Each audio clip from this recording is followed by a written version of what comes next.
kids at the moment. So it's all a whole diversity that this place is bringing to fashion. And my style, I would say, it's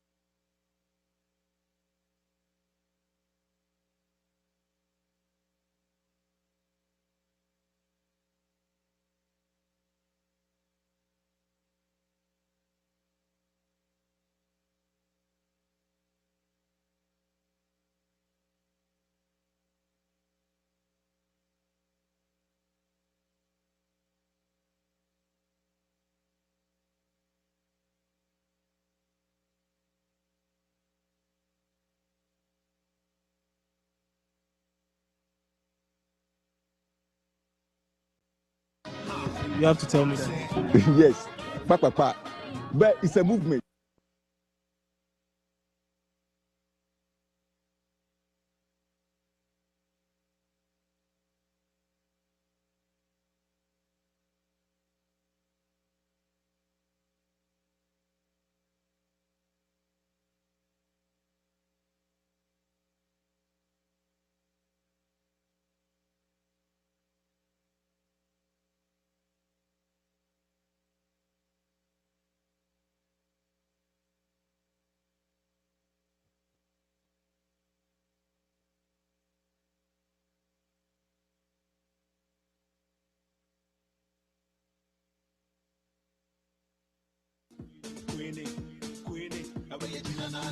The balance between conservativeness, conservation, and progress, that's something that you have to figure out between people and the people who represent you, the government, in order to create a space that belongs to you. I think the lessons that can be learned for Ghana would be is that you hold dear of what is your past. And that's what I sometimes miss here. I see beautiful buildings that have a history, or buildings that perhaps have not a nice history, but tell about who Ghanaians are, what their identity is that it's not cherished, it's not being kept. My Accra is about the people who live in it. A fact often forgotten in conferences and policy statements. It is also about the traditional organizational structures and culture which is embedded within our society, and the custodians of these unwritten rules and regulations that govern the society. When I talk about Accra and culture, my focus is on the old city that I remember as a child, and the women who engage actively with the streets of Accra. Women are the heart, the pillars of our society. You don't forget where you come from. You can go to Katamanto. There are so many things over there. You pick it, you pass a roadside. Somebody can buy this and that. Oh, please, you can get your queens to come and settle your family. When I was over in Elmina, I would talk to people, the local people, and you discover that they have no emotional attachment to these old houses because most of them have no idea what the history is. As a city of Accra, as of its centrality, I wonder, because again in the talk we realized that the question of where the center is, and I think that the decision of where the center will be is really based on research and work that has to be done, which hasn't been done as yet. We have all these strategic plans and all these things, but we don't even have a model of the city. We need a model of the city so that we can aspire to that model. So yes, I think the independence is important, and I think that yes, we have to not only think contemporary. My problem is trying to impose our visions of what multi-level structures have been in other parts of the world and trying to mimic them here. I think it's a fine opportunity not to do what they've done in Dubai, but to sort of look at the culture of the place and use that to create a place. And once we do that, Ghana becomes, it continues to be the place, the gateway to Africa and the style of Africa. For me, this is incredibly inspiring. and I'm looking forward to the February event and beyond. We want to engage, as I said, not because we're looking for projects to fund, but because we feel it's an exciting sector. We feel that it's brewing in the city, and we feel there is ways to connect. But you can only connect when there's when the money is there, when the real drive is there, when people know where they're going. Then only connecting people internationally makes more sense. So from our perspective, we hope that something gets started here where we can, interact more and more. So with that, I want to close this session. Thank you all very much for your time and your participation, and looking forward to working with all of you again. Thank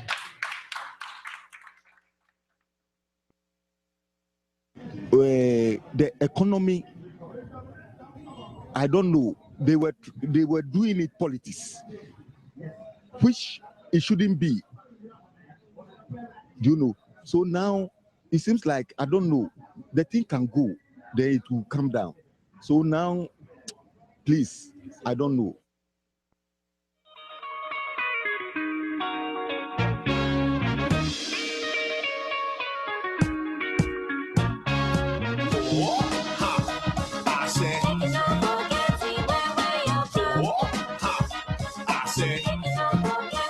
Police corruption, still election, brutality, my brother look at option.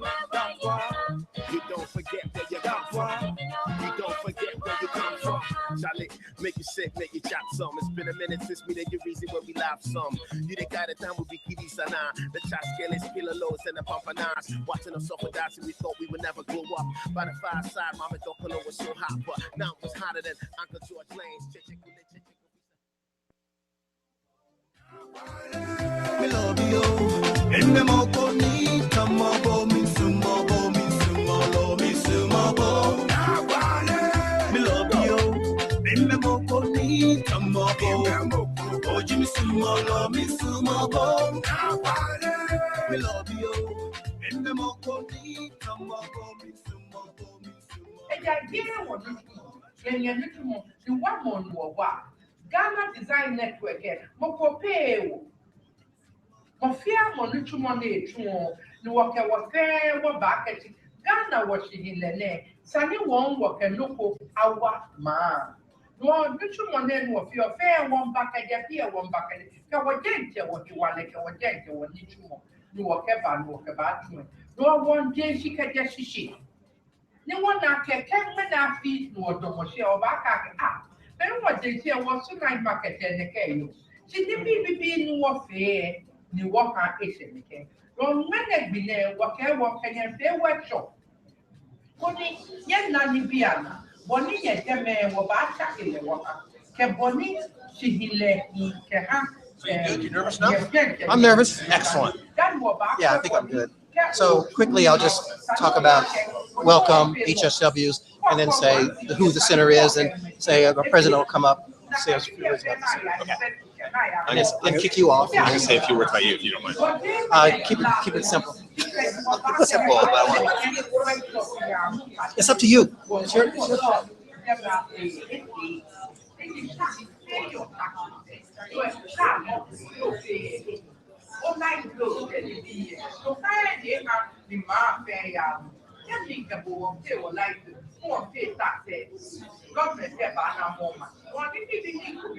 You cannot run away from it. If that is getting for you, also nice market. Many people only here.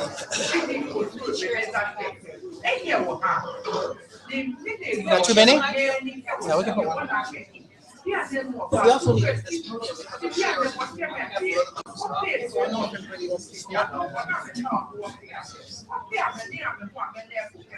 don't mind standing on it.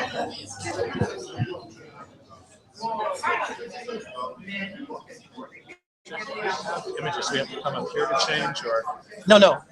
How do they change images? I'm going to grab the slide advance right now. You can start the intro. I'll grab the slide. Okay. There's a little key in it. You know what? Let's just be on the safe side. Give me just 2 more minutes. Okay. I think you should just say next, right? And somebody should move them. Yeah. Okay. How about if they just say next? How about if they just say next and somebody clicks them? If you want to do it that way, we can do it that way. I may need to. He's on his way down the stairs right now. Oh, okay. Okay. All right. Okay. Gotcha. Yeah. Yes. Yes, she's here. Oh, good. Okay. Oh, here. Talk to her. So I have her in a little brochure. I did. Whose is this?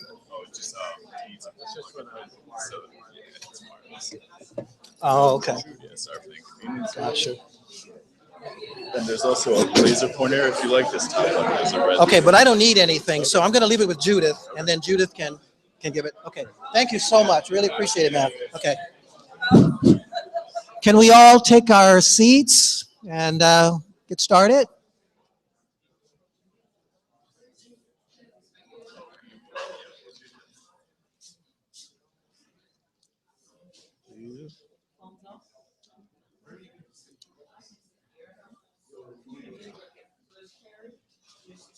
Telephones on silence, everybody?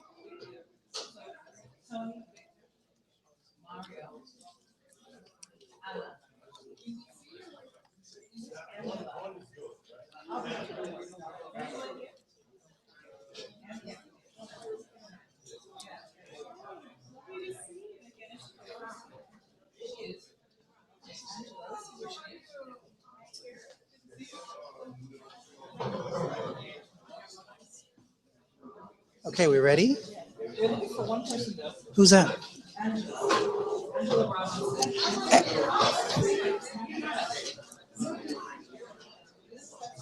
Do we have enough seats now? You want this one? Pull that one out.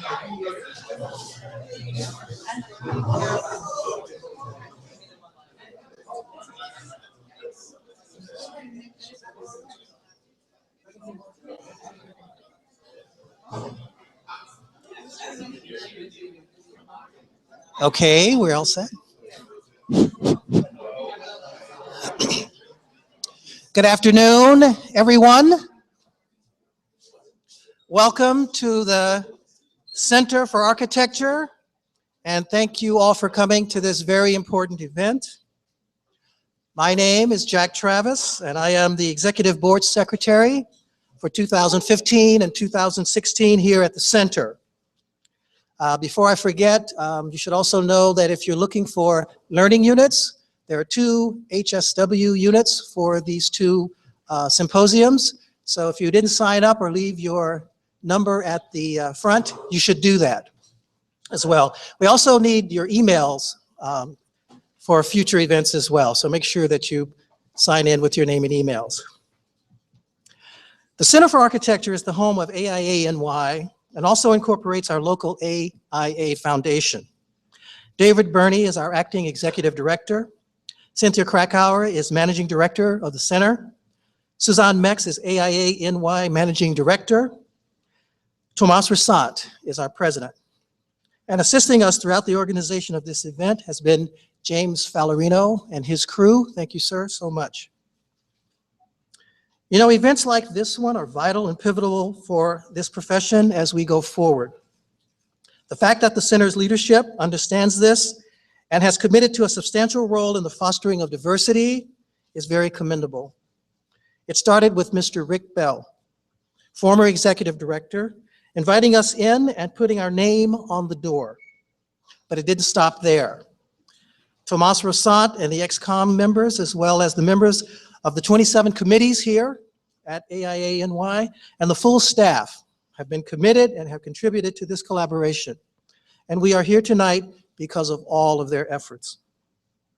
Before I introduce Joe Otto, who will give you an overview of tonight's events and introduce the moderators and the keynote speaker for the evening, I'd like to have our president, Tomas Rassat, who is a partner at INEAD Architects, come up to speak briefly on the behalf of the center. Tomas.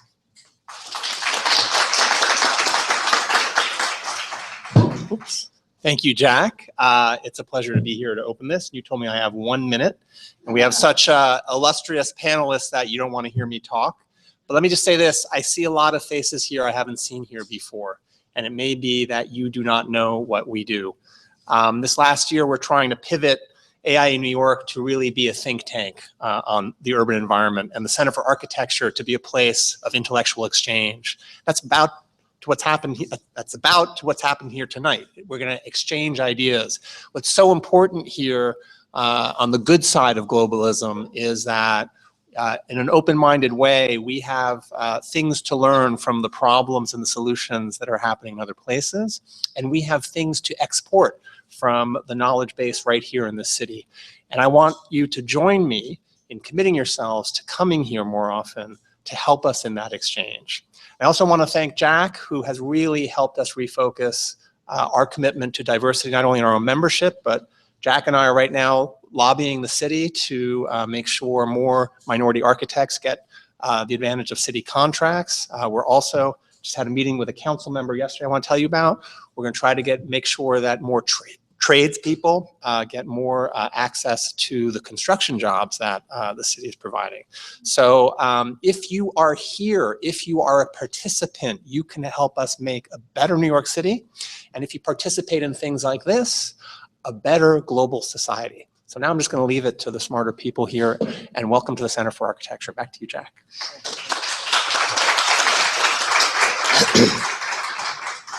Thank you, Tomas.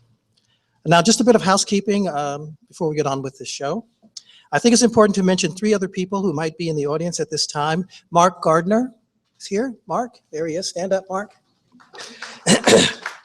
Mark Gardner and Vanessa Alizea, who could not be with us because she's in San Diego doing one of her wonderful things that she does for the Center for Architecture. But they are the co-chairs of the Diversity Committee here at the Center. And Pascal Sablan, she here? She'll be here, she's traveling.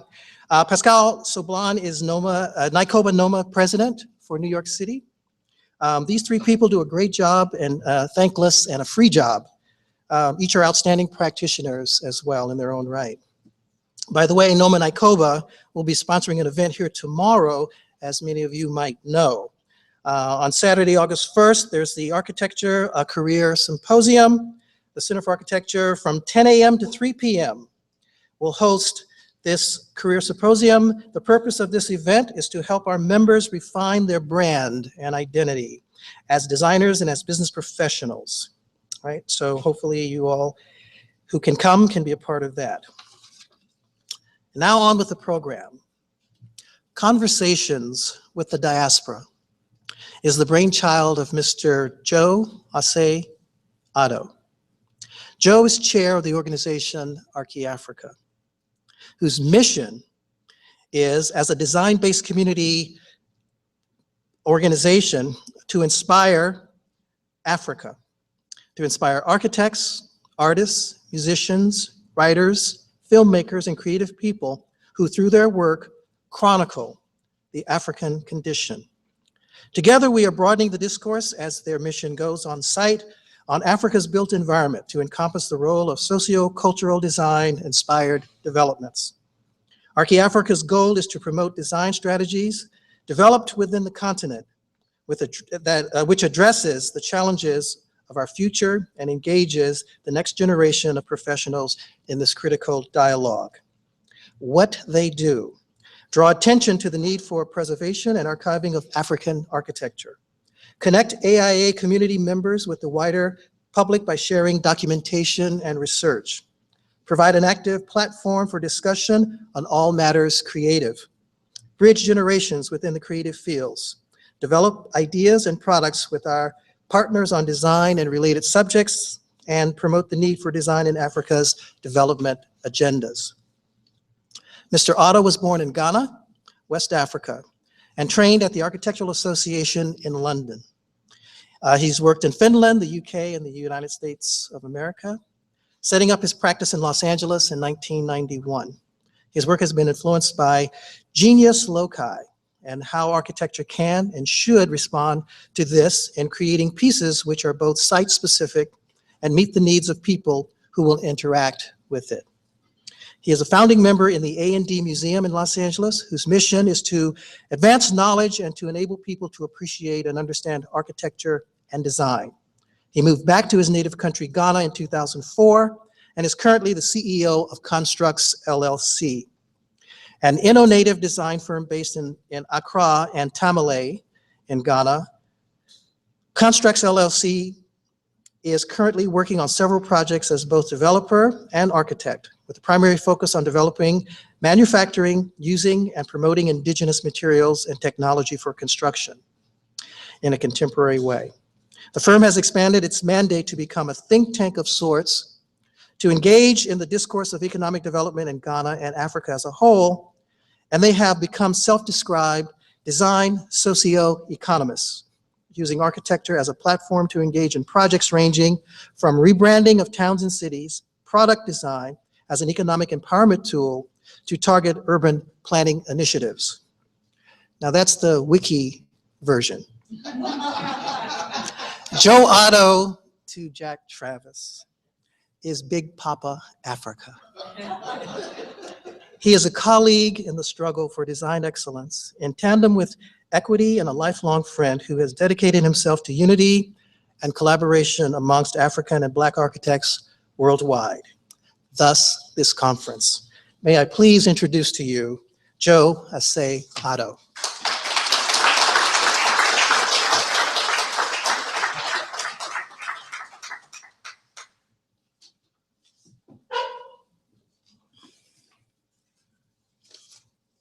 After Jack's speech, I think I can just introduce the first panel and we can move forward, because I was going to talk exactly about it. But anyway, my name is Joe, and I must say that being here in New York City brings back great memories, because my first job out of the AA, you don't know this, Mark, in 1986, was in New York City. And this morning I wrote a little bit about my first experiences here as just a green African lad working in the fashion district and having to deal with contractors on site. And I thought that it was like London, where everything was very peaceful and kind of manageable. Until I couldn't pay the workers, Jamaicans and Puerto Ricans, one Friday evening, and I must tell you, all hell broke loose. So that was my rude awakening to New York City, but I love it all the same.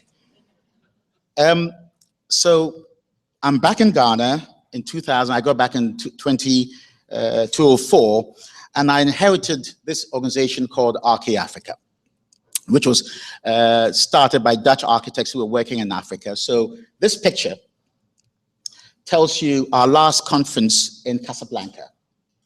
And I think you can see that this is an organization about Africa, for Africans, yet there are very few Africans in this picture. So I decided that we really need to retool this platform to embrace what is quintessentially Africa and the diaspora. So we moved to Accra and we created this platform called Adventurers in the Diaspora, where we invited creative souls, both in Ghana and across Africa and in the diaspora, people like David Ajay and have been through it, the Rapper Manifest and so forth, to share with us what they're doing to a local audience. So we had to kind of get the picture right in Ghana, or the platform reset in Ghana, before we could take it across the continent and then worldwide. So, for example, we began initiatives like supporting the National Museum, and this is our dear Kofi Annan, His Excellency, the former UN ambassador, who I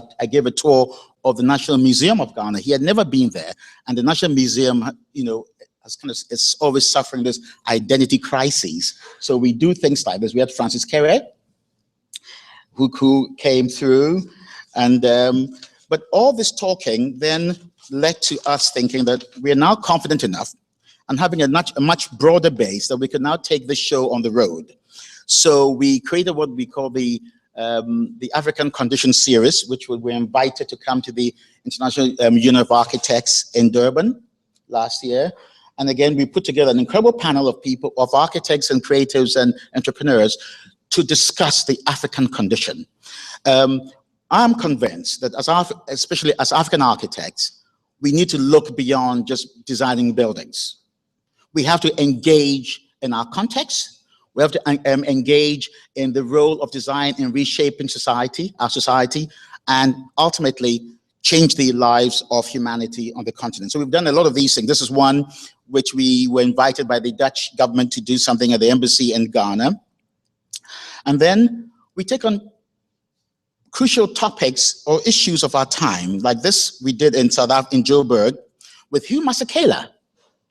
Now, Hugh Masekela, you don't know this, you may not know this, is an incredible and very passionate person when it comes to the issues of architecture and education, and how tradition must shape the way we think about it. So we had a whole thing on deconstructing xenophobia. And this is a topic you would say, why would architects engage in this?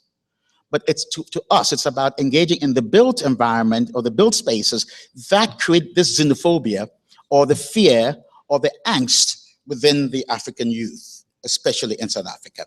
And so it was very successful. And then this is another thing we did with the offshoot of the Dutch program. And we had a whole conference on Accra. But what we did again was to draw attention to some of our modernist historic buildings which have been abandoned. So this, for example, is this 1964 building. Mabel knows it very well, the Children's Museum, which is in rather poor shape. So we used this conference to renovate it. So this is the conference, bringing together students from Ghana and architects from the ECOWAS region of Africa, you know, the West Coast. So we have people from Senegal, Nigeria, Cote d'Ivoire, to meet the students of Ghana. This is very important. And then also we had students coming in from Europe, because I teach at TU Delft, so I brought my students over there. And what we did was to really look at Accra, re-look at Accra in a very different way. It wasn't about physical spaces alone, but it was about the kind of the emotional or the lack of emotional attachment to our urban core. And so the keynote speech, for example, which was done by Kunle Adeyemi, the Nigerian architect, was held in this abandoned building in the heart of Jamestown, the old city. And we brought it back to life. And the best part of this was to see the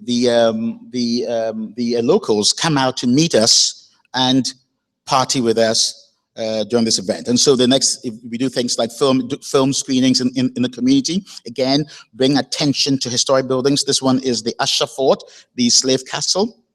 And look at that, I love this picture, because this is a young girl from the neighborhood who's just fascinated by Kirikou, this incredible animation series. I mean, most of these kids are used to seeing the Disney stuff, but we thought we should bring Africa to them in a very interesting way. And now all this talking is leading to initiatives. Now, talking is good, but at some point we need to take action.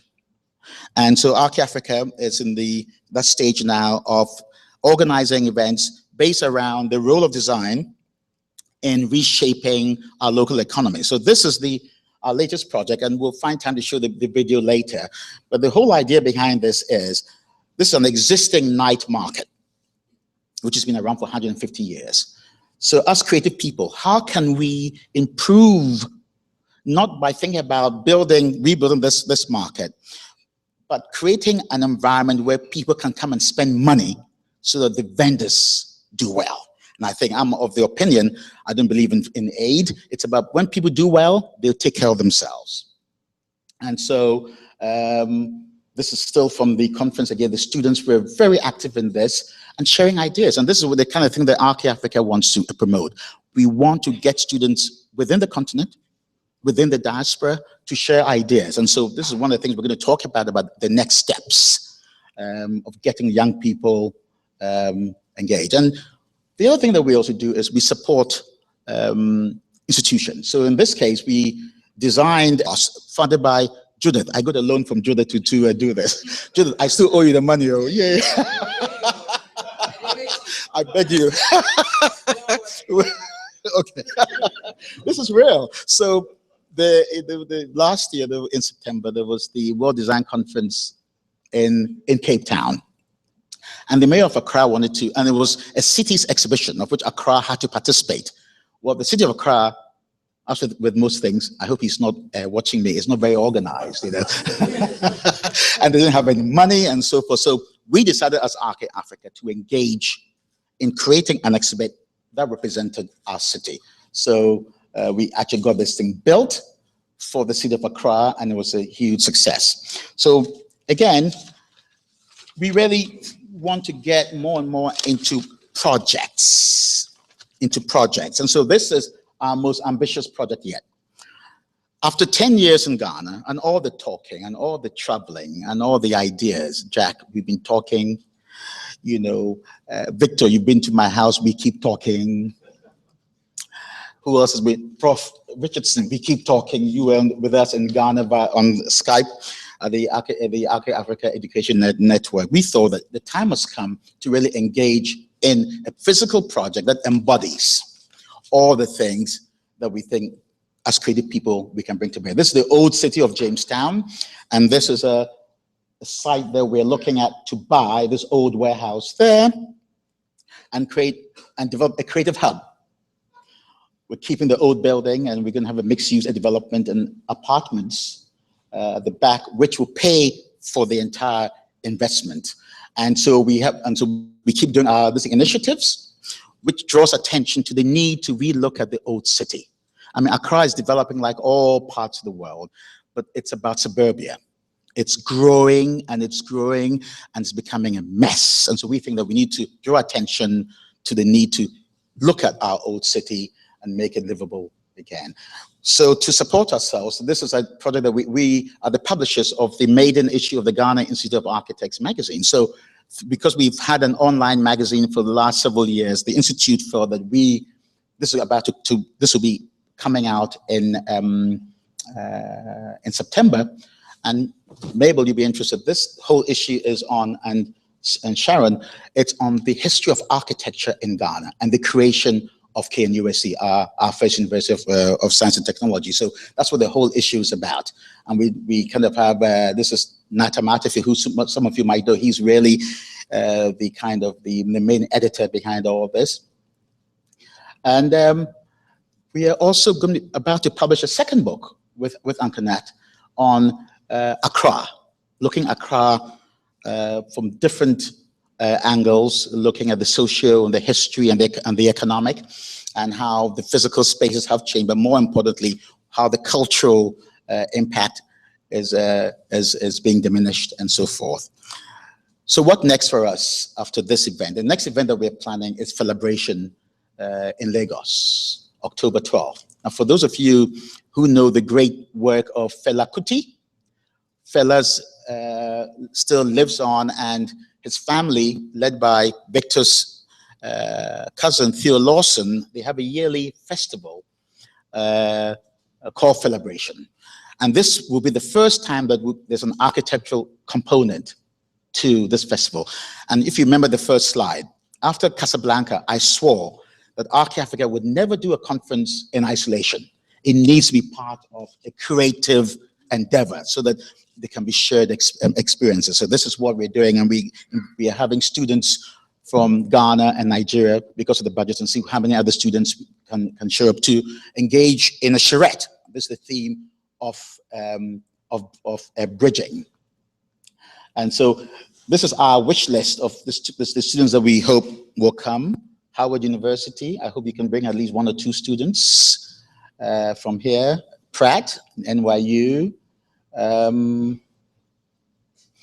now to you thought this was all just a freebie, right? You know, Arche Africa really needs support. It's not about cash, it's about support. The support we got from the AIA, for example, from the center, is a kind of a support that spreads the message. It's about engaging on a level that allows us to continue with our next generation. For example, the Arche Africa Education Network is one that I invited Jack and Steve Lewis to. Jack, how many years ago? Was it 6 years ago? 3? Was it 3 years? Oh, I'm getting old. Okay, several years ago. And we really want to engage with the next generation through our schools in Africa and the diaspora. So this was at the event. This is Jean Tol from Senegal. was a great event. These are the schools, some of the schools in Africa who were in attendance. Jack and me always having a great time. And this picture was taken in Copenhagen a few weeks ago. This is a young architect from Zimbabwe. And to me, he's the next shining light from Africa, Maxwell. So we featured him on our website and our Facebook a few weeks ago. And I think this is what this is all about. To me, Jack and us, Harry, we are passé. We want the next Maxwells. This is why we're here. Thank you very much.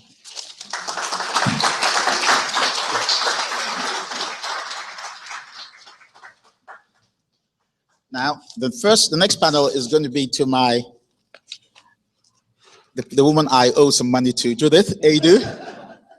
Judith, be soft on me, I beg you. We are a mixed company. Judith is a board member of Arc Africa, Accra, and she runs the money and all of that. And so she is partly Ghanaian and partly African American. So she's your classic diasporan, and there's no better person to manage panel one. Thank you very much. I appreciate it. Thank you. So, good afternoon. It's great to see so many people here. I wasn't sure when Joe had this idea, and we were talking with Jack and others, Victor, a whole bunch of us, how many people would come out to talk about architecture in Africa on a Friday afternoon? It is an honor to be here. I'm so pleased so many of you decided, thank you. I'm so pleased so many of you decided to come out and really learn, share, just be here. It's very important. As Joe mentioned, I'm half American, half Ghanaian. And I think it's important because, funny, my parents met at Howard University. My father was a young medical student from Ghana. My mother was from Charleston, South Carolina. She had a Nigerian roommate, I believe. She needed to move. There was a young Ghanaian at the med school with a car. The rest, as they say, is history. That's how I came to be here. And my brother-in-law, Dr. Anthony Wuto, is the new provost at Howard University as of about 3 weeks, a month ago. And so we had a surprise for him. And I think he's the first African. Both his parents are from Africa. He's an American now, but both parents from Ghana. Really the first African provost at Howard University. And that's no small feat. Thank you very much. I wanted to acknowledge him because he's extremely hardworking. And not only is he hardworking, but his father was a professor of pharmacology. I'm saying this for a reason. You know, when people were talking about him, and Uncle Victor was there, a number of people were at that event. You know, so many of us, this is a tradition. We didn't just get here by chance. Our parents were wide-read or well-traveled. They gave us curiosity and a great education. Even when we couldn't go somewhere, we went somewhere with books or with movies. Or in our, literally, this is very important. So for all the parents or aunts and uncles in the audience, or even neighbors, I think it's imperative that we take people, young people along. This thing that Joe is talking about isn't a small issue at all. Africa will double in the next 25 years. That's amazing. That's crazy. Nobody knows how to develop or build to provide for that many young people who are going to need jobs. So this notion of space and connecting to our culture and history and sharing ideas across the world, it cannot be more important than if we just look at Africa. It'll make the Arab Spring look like a picnic if we don't figure out how to create and envision a new reality. It's just that simple. Now, I have to say from my Charleston side, obviously in America, I think that people here from the diaspora might also be helpful to us in reimagining some of our spaces. Because if we don't figure out, I think the fellow quote is amazing. The wise build bridges and fools build dams. We're gonna have to figure out how to bridge these worlds. This is a very young, changing world in New York City, Harlem. If any of you get a chance to go up to Harlem, you wanna see West Africa, go to Harlem. It's amazing. It used to be Southern. It's now very West African, extremely West African. The city is changing in ways none of us expected it could. I thought New York was pretty much done. It's not. So with that, that's how I came to be interested. I'm not an architect by training. I'm a lawyer by training. But I'm really a photographer. And somebody even told me I'm really interested more than even the art of photography. I'm interested in the art of seeing. When I look at the world, what do I see? And a photographer once told me, every day try to see more and more and more and more. Expand your field of vision. When you see the world, what do you see? And that's what I'm bringing to this. So that's my background. My name again is Judith. I'm going to be your moderator. The idea is for us to just literally not even introduce ourselves. Tell in one line, tell me what you care about, who you are, and what you care about. So you know I'm a lawyer, now an investor. I'm developing projects in Harlem, as well as in Ghana, as well as in Chicago, as well as in Charleston. I go where my friends go, in short. And I'm interested in re-envisioning the world around me for the better. With that, I'm going to turn to our first panelist. If you can just, we each going to have 2 minutes. So who you are, who you say you are, and what's important to you as we talk about the diaspora. Harry, thank you. I say I'm Harry Robbins.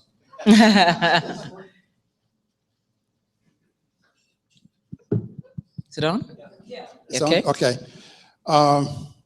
As I was preparing this morning, one of my students called me. His classmates are sitting back here.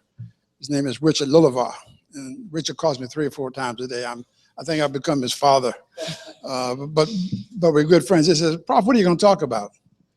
I said, I don't know, Richard. I need a theme. He says, well, you love to give projects on hyphens. Why don't you talk about hyphens? Because I gave several of them last year. And I thought the hyphen is the appropriate metaphor for what's going on with the diaspora. And that the diaspora could very well be left to be a symbolic concept without hyphens. My hyphens to Africa have been people. You know, in Washington, D.C. at the Vietnam Veterans Memorial, there's something called wall magic. And wall magic is veterans come to visit for the first time to look at the names of their fallen comrades. And at the same time, a fallen comrade's parents are there. Or somebody from that unit is there for the first time. And there's been this litany of those things happening. And we call it wall magic. I think that there's some diaspora magic also. And my magic in the diaspora, South Africa, Senegal, Zambia, Botswana, and Ghana have been people. Some years ago, a guy about this tall walks into my office and says, "Hi, I'm Peter Malafani, I'm an architect." I said, "Well, how did you get here?" He said, "The AIA sent me because they didn't believe I was an architect." He said, "How can a black man practice in South Africa?" He says, "Here's my portfolio." I still have his portfolio. Must have been this large. Photographs, drawings, sketches, all kinds of things. And Victor and Peter and Jack, we all became great friends with Peter Malafani. In Senegal, Pierre Goudiaby and I talked at the Association of Black Architects in South Africa, their founding. I said, "Pierre, when are you going to have this competition get started for real?" He said, "I'll call you." A year later, he called, says, "Harry, we're going to do the competition. You're coming to Senegal." I said, "When?" He said, "Tomorrow." I said, "I can't come tomorrow, Pierre. This is America. This isn't Africa. I just can't come like that, right?" But we did. And he said, "I need you to bring somebody from South America. I need a notable white person and somebody from South Africa." So I called Cecil Stewart, who was then dean of Nebraska. I called a friend of mine in Mexico. He and his wife came, and I called Peter Malafani. And off we went to South Africa and created what we call the Gore 25, which really set the tone for how that project was going to proceed. David Hughes at Wayne State called me and said, "Kent State, I want you to come to Zambia." I said, "Well, where are you now?" He said, "I'm in Zambia." I said, and what am I going to do in Zambia? He says, "Well, I've got a Fulbright, and I'm going to appoint you under my Fulbright to come teach at Copper Belt for the summer." I said, "Well, let me look a little bit about what Zambia is. I'll call you back," right? It was a great experience. I learned a lot about how in schools around the world that all students are the same profiles: A's, C's, and less than C. And I've seen that profile at every school I've gone to around this world. In Botswana, Ambassador Horace Dawson created a connection with Howard University in Botswana, and I ended up doing the master plan for their new science and technology university. And I learned, is my slide up? Can I get? I learned from the chief in Palapi that This was not about form. It was not about creating architecture. And I said, well, tell me what it's about. He says, well, it's how people interact. And in Botswana, they have something called the kutla. It's not spelled like that, but it's pronounced kutla. And kutla is any three people gathering to talk about an idea. And every village has a kutla, whether this, I'll just leave that one there, where the elders come together and decide issues that are going on in that village. And their decision is it. So I designed this university in section because it's about the relationship of place and places and how people use them. So throughout this when I presented it to President Mohai and his cabinet, he was really fascinated with this idea because they had abandoned the notion of the kutla. They had abandoned that. And the women on his cabinet, there were 4 of them: education, development, housing, and I think interior. They resented the notion of the kutla being used for this university. And I said, well, what is the problem here? Women were excluded from the kutla. President Mohai said, this is now 2007, and everybody can come to the kutla. The day that I left Botswana after that meeting, headline of the paper, President convenes kutlas around the country. They had forgotten that being about their history. In Ghana, Shirley Victor Digenio and Victor Digbiti, lower right, came to Howard University, was the first Ghanaian not to go to Britain for a school of architecture. Went back and he was Nkrumah's chief architect. He rebuilt the country. He did all kind of buildings. He did a new town. He did a building system. So that relationship with 2 minutes. Well, I think they meant you had 2 minutes. I had 2 minutes. Right? But please wrap up. This is very important. We want to make sure we give you time to share the knowledge. Let me just make one point. What Joe is doing really has to have a web that connects. And your point is well taken about people who are younger than we are. I'm at the end of my game. I'm not building any more resume. I'm here because we sat in my studio last February, January, in a rainy Friday night with John Charles and Victor, and you talked about this. And I said, just another African talking trash. Not a month later, he had written a paper about this, and then he's made this happen. Now, this notion of making something happen, it has to connect, it has to be sustainable, and it has to expand. Thank you. Wonderful. Thank you very much. Please. So, hello, my name is Tony Griffin, from Chicago via parents from Mississippi and Arkansas. At the moment, I feel the least qualified to be sitting here because one, I learned that I'd be on the panel 2 hours ago, and I learned about the topic of the panel about 10 minutes ago. Also, I have not been to Africa, but perhaps what binds me to all of you all today is that I knew Max quite well and feel that my career in architecture is very much modeled after watching his steps through the profession. And I happen to be the founding director of the J. Max Bond Center located at the City College of New York School of Architecture. And perhaps what I'll try to interject into this conversation is why I added a tagline to the name of the center, which is Design for the Just City, which is what I care about. And I think in reconnecting with the diaspora, perhaps part of our conversation could be reconnecting around justice. It's interesting and perhaps some juxtapositions between growing cities in Africa and so many cities in the US that are shrinking in population and deepening the concentrations of poverty and disinvestment, particularly among people of color, particularly among African Americans, particularly among African American men. So thinking about reconnecting through justice through a process of design, which connects to a more values-based approach to issues of equity, access, connectivity, participation, ownership, beauty, creative innovation, is perhaps something we can talk about on this panel. Excellent. Thank you, Tony. Well done. I consider myself an optimist, but at this moment, I'm very angry. I'm really very angry. My name is Victor Buddy Lawson. I was born in the 50s, and I grew up in a household. My father was a surveyor, and he surveyed the borders of Nigeria. Now, growing up then, it seemed like there was hope. And now, where's the hope? Where is the hope?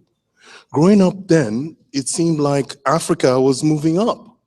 But now, if you consider the wealth of wealthy nations compared to African nations, it's 80 and maybe even 10 or less. Where's the hope? So I'm really very angry. But I am an Angry optimist. optimist. So an angry optimist, yeah, that's an oxymoron. So I'm also very practical. I think we need to, as architects who are playing in this milieu of politics and money, and we've come to a point where we don't really have any power. So what do we do to ensure that our continent or our countries grow well? What do we do to ensure that politicians are now just taking money out of our countries and dumping them in other countries where most likely they'll never take it back to develop these countries? What do we do as architects? We have to figure out a way. Okay, so I, like Tony, worked with Max. I graduated from Columbia in 1984, and he was the chair of the department then. I then went to work in his office as an intern. And one of the projects that they had done was the Schomburg Center. And when they did it, he was saying, look at the wood, all of the wood in here. It's from Sapele, it's from Nigeria. I said, wow, you can do that? You really can do that? I said, oh, that's great. If you can do that, that means there's an economic connection to the continent. Yeah, well, we're not going to talk about leads and putting things that are 50 or 500 miles around because, well, you're spending transportation costs and all that stuff. But there's a connection between the continent and the United States. The connection is not only economic, it's also spiritual. Right now, so if you go into the Schomburg, everything, all the wood there is from Africa. So I've adopted that as a model. All the projects that we work on use materials, not necessarily all of the materials from Africa, but all the wood that we use comes from Africa. And I think it's very possible to do that. That's a one small economic engine that if you could get materials from South Africa, materials from West Africa, materials from North Africa, and we can identify those materials through an organization like Aki Africa, we can start to create an economic engine. We can start to give ourselves some kind of power that will help in developing our continent. I've been practicing here, and I consider myself an American architect. I've done the global studio at Columbia, and we've been to Ghana 3 times. We've been to Kenya, and we're looking at the development of the continent from a different perspective. Whereas you see that the development of the continent is really in the hands of politicians who really don't care about how the continent grows. So we need to figure out a way. We need to figure out a way. And Joe, and I applaud you for doing this, for creating a dialogue that will empower us to get closer to the sources of power that will enable us as African architects, Africans in the diaspora, and designers to take a hold of our continent and sort of figure out a way to ensure the growth and development of the continent. Thank you. Thank you very much. Yes.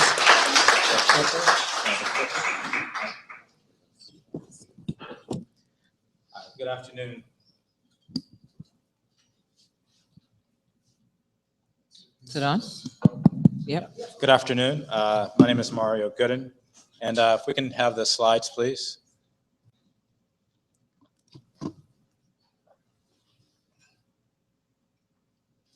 The PowerPoint. Okay. Keep talking, Mario. Okay. So we won't hold it against you. What I'd like to speak about is slightly different, but I'd like to speak about re-imaging the continent, re-imaging Africa, and the idea of Afropolitanism and desire. Afropolitanism versus, let's say, Pan-Africanism. And we were having this conversation a little bit earlier today. So what is Afropolitanism? Achille Mbembe describes Afropolitanism as a new transnational culture. And he says that it evolves from the cultural movement of Africa, that is, of people on the continent, not only of the continent in terms of dispersion, but also in terms of immersion. And I think that when we can talk about Afropolitanism, it's also very much related to globalization. And what are the media images that we see of the continent? So on the one hand, whereas Pan-Africanism or negritude perhaps came out of as a political movement in the 1960s following independence, Afropolitanism has been looking for a new way of thinking about the continent, not in terms of crisis, trauma, conflict, but in terms of perhaps relationships to the rest of the world. And so what we get then, let's see if we can make this play. Yes. So what we get then are sort of hip, cool cultures in places like the Mabonde district in Johannesburg, in which the young people there are perhaps just like the young people that you'll find in Bushwick or in Williamsburg. So I would like to sort of ask a few questions for this panel. Who does Afropolitanism benefit? Because the gaps in terms of income are still there. You have the elites, but then you also have still abject poverty. The second is what desires then are being promoted, and whose desires? Are these the desires of the West, looking for new markets and promote new productivity?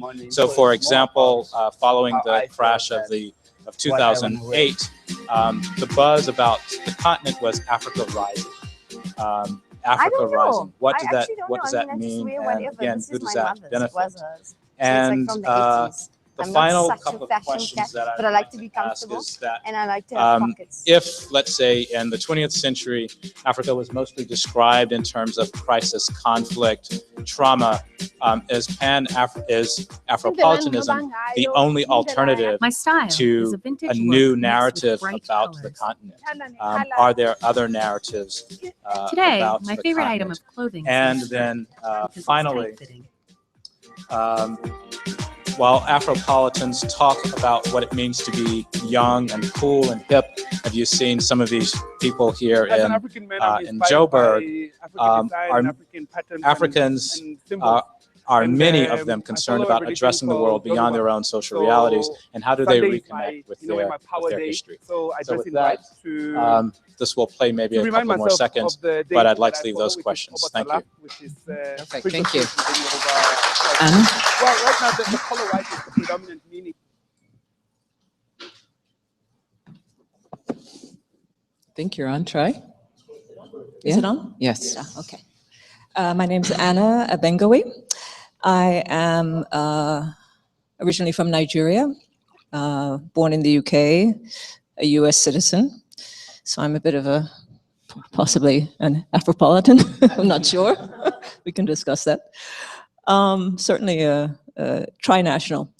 I care, what do I care about? I care, well, one of my goals in life is to dispel as many myths as I possibly can. Myths about the African continent, myths about my home country of Nigeria, myths about women, myths about Black people all over the world, the diaspora, any myth that I can. And one of the ways that I choose to go about that is I'm very much one for context, for giving as much context as you possibly can to any situation. And of course, this applies very directly to the work I do, the architectural work that I do. And one of the things that I wanted to take on today possibly was this issue of Pan-Africanism, trying to give a historical context, and what happened, why there was, since let's say about 1968, from 1950 to 1968, there was this tremendous dream of unity that came out of the independence, African countries gaining independence, and that also came, I think, from what was happening in the United States at that time, which was the civil rights movement, the cultural revolution of the 60s, the anti-war movement. These things were conflated and created a tremendous dream of unity and of sharing. And I think the Pan-African movement was, its impulse was one of racial and transnational solidarity and international and also anti-imperialism. It's very important not to forget that. It was also an anti-imperialist movement, and it was fed by earlier movements such as anti-colonial nationalism, which speaks for itself, and also interpretations of Marxism, which led to derivations of African socialism. All of these these were all kind of going on at the same time, but Pan-Africanism was one of the later manifestations of this political intellectual paradigm. And so the question is, what happened? Because we did have this wonderful exchange, as I think we will see in the next panel that's on today. We'll see a manifestation of that exchange. And one kind of has to look at the context of why there's been why it stopped, what happened. And I think that I would argue that these paradigms, Pan-Africanism was a way of thinking back against colonialism, against the impositions of the West on African nations, on Black people.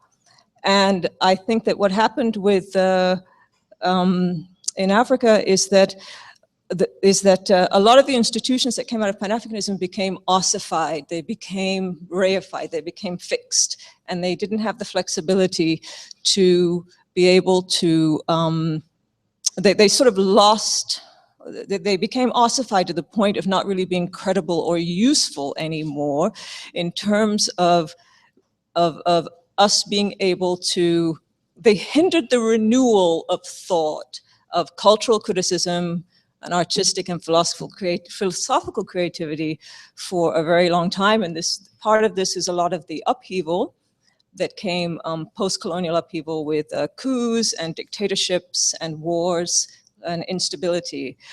And they also transformed into institutions such as the OAU, which then became the AU, other institutions like ECOWAS, which didn't have a mandate for supporting artistic and intellectual activity necessarily. They were primarily perhaps trade, political and trade institutions. And so I feel that this kind of reduced the ability to contribute to contemporary thought on culture and democracy in this sense of solidarity, a sense of solidarity to support arts and culture and intellectual thought, cross currents between African nations and African thinkers and African American and Black thinkers. And so that's sort of just one provocation that I wanted to put out there. Perfect. Thank you very much. Mark, will you give a shout out to Emancipation Day since Oh yes, it's Emancipation Day in Trinidad. It's a national holiday, so. We acknowledge Emancipation Day formally. Thank you. And we are hereby emancipated, by the way. We're hereby emancipated, by the way. I should tell you, just for those of you who don't know, if you've never been, how many people have been to Trinidad? Okay, a nice number, fantastic. You know the Trinidadians are very political. And Emancipation Day is amazing for this one reason. You go and you wear your national cloth and you bring your drum. Wherever you're from, Venezuela, South Carolina, Nigeria, you wear your cloth, you bring your drum, and we walk in town, rain or shine, and always rains. And they beat a drum. It's very important. We should do this in New York. And they say, this is where X number of people were killed fighting for freedom, so that we remember. We go along the route. This is where we sang praises of emancipation. This is where they read that we were free. We go on the route. Children, old people walk to remember. And then we come back and think about where we're going to go for the future. That remembering is very, very powerful. So even when we don't speak the same language as the person standing next to you, you're connected by the drum and the cloth, and of course the way we look. Very powerful. So hats off to Trinidad for really holding it strong for so many years. Please, Mark, continue. Hi, good afternoon, everybody. My name's Mark Raymond, and I'm from Trinidad. Exactly. Yeah, and it's a great pleasure and an honor to be here today. I don't know if I'm correct. I think I probably know Joe longer than anybody here. We started at the Architectural Association together a very long time ago, but we've managed to stay in touch. And I'm just going to say two things really to introduce myself and my interests. I'll start off by talking about, I guess, my relationship to Africa on a kind of personal and an anecdotal level. I have an aunt who was very much into Pan-Africanism. She's a librarian. And I remember going on family holidays as a very little boy to the east coast of Trinidad, to Mayaro. And every time we were misbehaving or making too much noise, she would send us to the coast and say, just be quiet and see if you can see Africa. It's over there. Now, we didn't know that it was several thousand miles over there, but it was a very smart move on her part because it kept us quiet. But most importantly, it got us to focus on an idea. And it got us to reflect on an idea. And fast forwarding to London in 1981 and meeting Joe and being immersed into the West African community that existed at the AA, including your cousin, Theo, Joe, a number of other now very eminent architects. And then to my marriage to my wife, who's Nigerian, and she's here with us today, Uche. Madam, we acknowledge you. And many visits to Nigeria, and then my engagement with my work in Trinidad. And we have a lot of arguments in our house. You know, my wife says, you know, you read all these books and you talk all about all these ideas about architecture, you know, but what are you doing about the public spaces? What's happening in the city? You know, there's this division in society. What are you doing? You know, do what you say, you know? And I've given a lot of thought to that. And I think that's become the focus of my work. You know, everybody talks about Africa now and this economic miracle, but when you study the numbers of this thing, and it really reflects what is happening in the world, which is some very serious issues about polarization, social polarization, and some really quite appalling inequality. You know, and if you look at the numbers, Edgar Peterson from Cape Town analyzes this very well in his work, and he talks about the anticipated wealth that is anticipated to infiltrate the economy in Africa. The benefit of that is likely to accrue to a decreasing proportion of the population, which means that there is less money going to an increasing majority of people. And that's a fundamental problem. And my concern is at the moment in schools, in our preoccupation in a highly mediated world, that we have become obsessed as architects, as a generalized culture, with this idea of architecture as a commodity, as some sort of product or a brand. And it's very different from when I started studying architecture, where we were engaged and we were interested in social ideas. We were interested in confronting very real, practical, pragmatic issues, but it seemed to have got overwhelmed by a big kind of cultural paradigm that I think has impacted on us all. It's given us maybe lots of benefits in ways, but it's also distracted, formed a distraction. And that's really, in many ways, the focus of my work. I mean, I have my practice, but I'm also involved in education, and I'm also involved with organizational activities within the Caribbean. And a very important part of that is the idea of community and the idea of networks. But out of that, I think we need to formulate tangible, practical strategies as to how we can address some of these social issues and these problems with which we're going to be confronted. And I think architects are particularly gifted and suitable for that task, because we have this very generalized view. We're generalists, and we're very well placed. I've had a number of conversations this week with some good friends of mine talking about this whole process of gentrification, urban gentrification, and how it very often ends up displacing immigrant communities in metropolitan cities. It happens in Trinidad in different ways. But as architects and as urban designers, I think we're in a very unique position to inform those discussions and those decisions that are very often made by people involved with finance, people involved with governance. But there is a voice that we have, and it's through these communities, through these networks, and through these activities that idea, and through reflection, that we can realize new ideas. And those are my interests. Thank you. Excellent. Okay, that was really good, everybody. I'm Angela Robinson Witherspoon, and I'm just here to make Joe look good.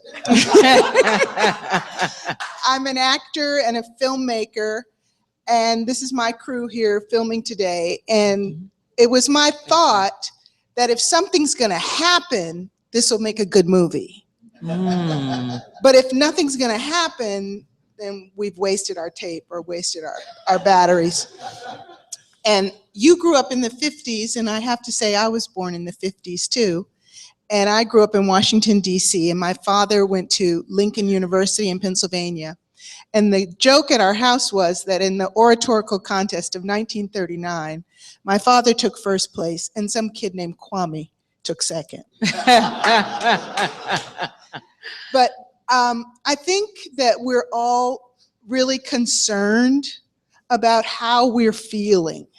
When we were coming up, Gil Scott-Heron was saying, the revolution will not be televised. And we were all wearing beautiful, colorful dashikis and kente cloth and going home to the motherland. And whether you went to Vassar or Smith or Wheaton or Spelman or Morehouse, you wanted to go back to Africa and touch your roots and touch the people. And somehow, in the ensuing time, we've lost some of that. I have $10,000 or $20,000 a year to spend on a vacation. I go to the south of France, you know, and why is that? Where is the advertising campaign that says, "Come back," you know, or "Come for the first time," or "Come for the second time," or "We want to see you here," or something? So I'm here to support you, Joe, and to maybe make a movie if something's gonna happen. Wow, fantastic, perfect.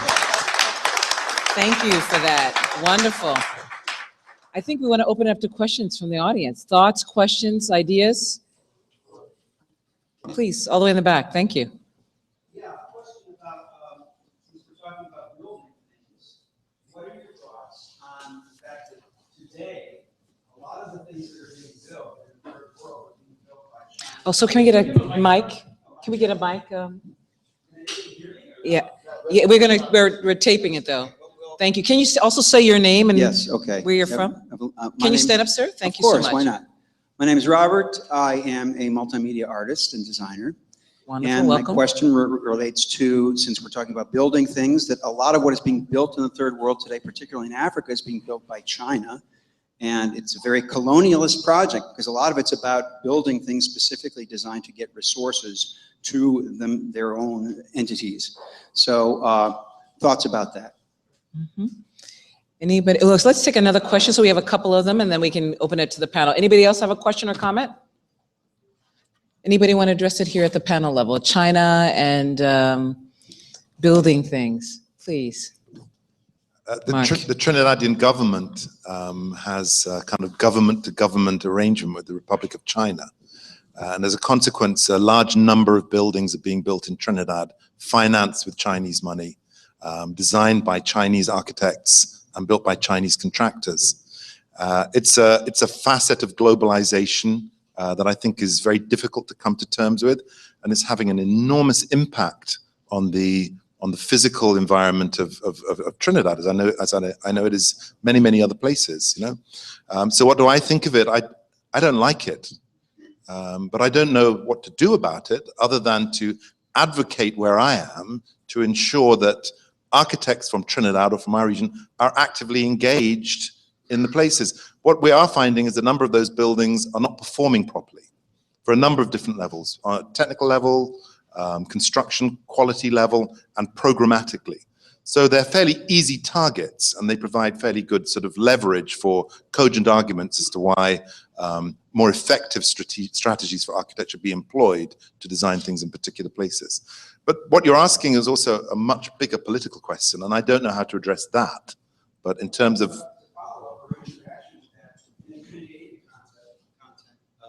in a Trinidadian context, I can tell you that I went to the World Cup in 2006, and I encountered some travelers from Trinidad. And you know who they get their travel packages from was Jack Warner. And sorry to bring that name up, but what we see in some places, and it's a small country, is this concentration of power in fewer hands. And in terms of the contracts that they're dealing with, whether the construction contract with China or whomever, that's an issue too. And I'm not sure what can be done about it, but also curious about what your perceptions about that or potential remedies might be. Victor, you want to take a cut? Traditionally, historically, the world has always produced things from certain regions of the world, right? If you think about it, Egypt, then Greece, then Rome, you know, then it became the West. Now it's in China. China is producing for the world right now. And until that educational prowess moves to another part of the world, that's probably going to be the case. So we have to accept that. Really, it may not sound that good to hear that, but realistically, that's what's going on. Okay, Sorry, now can I just interrupt you just a second? How many people have actually been to China? Show of hands. Good, quite a big number. Yeah. Okay, very good. So when you went to China, did you see any Africans there? Yes. A lot of Africans. Yeah. When I went to China and I went there, spent 3 weeks there because I wanted to see. When I hear people demonized, I always want to go and see for myself. What's China that everybody's so afraid? Let me see for myself. When I first got there, I met a young woman. When I literally got to my hotel, the first person I met was a young woman, an actress. We had an interpreter, and we were together for like 3 days. I asked her, I want to buy Chinese modern music. Who's your favorite musician? She said, Akon. True story. She's here in New York now.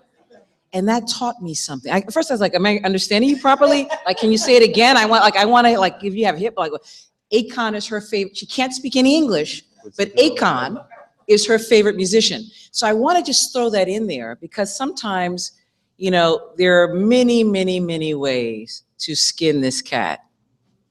So I think one of the things, again, for creatives, is to think about where we have power.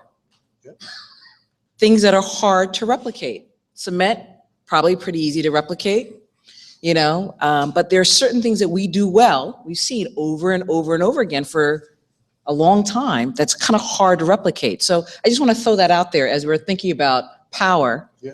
It works in both directions. Just a thought. You know, talking about power, if you look at it from the African context, you look at time that an African leader has to spend in government. You say 4 years, right? Which is the same time that it takes here. But realistically, to get from Lagos to Ibadan takes 10 hours when it should normally take 30 minutes. Then you realize that the perception of time in Africa and politics is totally different. So we're applying the same systems that we use in the West to these African contexts, which doesn't work. So China goes up, Chinese government or China goes to those leaders and says, we will do this for you in this amount of time. And they get it. No questions asked, no. Well, we're giving you the roads where we don't even want to see you. but we're going to give you the roads, we're going to give you the stadiums, we'll give you the hospitals in your political lifespan. That guy's lifespan is only 4 years. So what do? They take it. So but unfortunately, the quality is not that good. But given the fact that you've now got a road, it may not be the best road that you would not have had, or if you'd gone to Belgium, or you'd gone to France, or you'd gone to the United States and they say, yeah, get rid of all your political prisoners before we even come in to do these things. It seems like it's the lesser of two evils, unfortunately. So two things. They're producing for the world.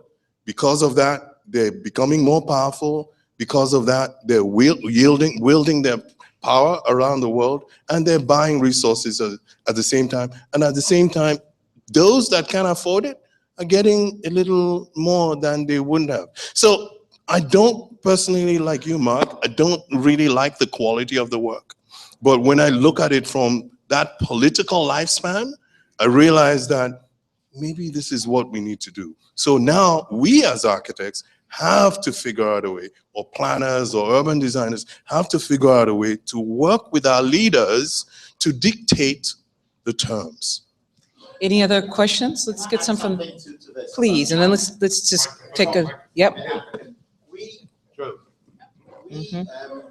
We had a discussion, one of these discussions in Accra, on the role of China, or the influence of China in Africa. And we had a professor, an American professor, who was teaching at one of the universities in Hong Kong, I believe. And he did a presentation, it was extraordinary, he found in the archives in China, the newspapers, of young Chinese architects in the 50s who were studying the modernist movement, the modernist buildings of Africa, and archiving them. This is in the 50s. So this is not, they haven't been here for the last 10 years. They've been here for 50 years, 60 years, studying us. So the lesson to me is we need to begin to understand and study ourselves and move forward. There's no point in bashing China. They are here. As long as they have the wealth, we have to deal with them. Is that a Chinese shirt you're wearing, Joe? It is absolutely. I bought this in China. To it. my brother, they're perfect. My brother and then my other brother. Please, can we get a mic to, Ariane, can we get a mic to the gentleman here? Can you say your name and where you're from, even if you can stand so everybody can see you? Thank you very much. Your name? Hi. My name is Jonathan Jones, and I live and work in New York City, Brooklyn, New York, and I'm originally from Washington, D.C. And I've been in the architecture industry for a while, and have had the chance to see how architects get selected, both in the private sector and the public sector. And I'm curious to have your thoughts and opinions on what it would take for African architects, African American architects, West Indian architects to get more work and more commissions and higher profile commissions. I know in New York City there are many things like the Design Excellence Program and all kinds of things, but somehow it seems to never really happen like it's supposed to. So I'm curious as to your thoughts on what can be done to fix that, or maybe what some of the issues are. Perfect question. Another question here. Can we pass the mic along? Get another one or two questions?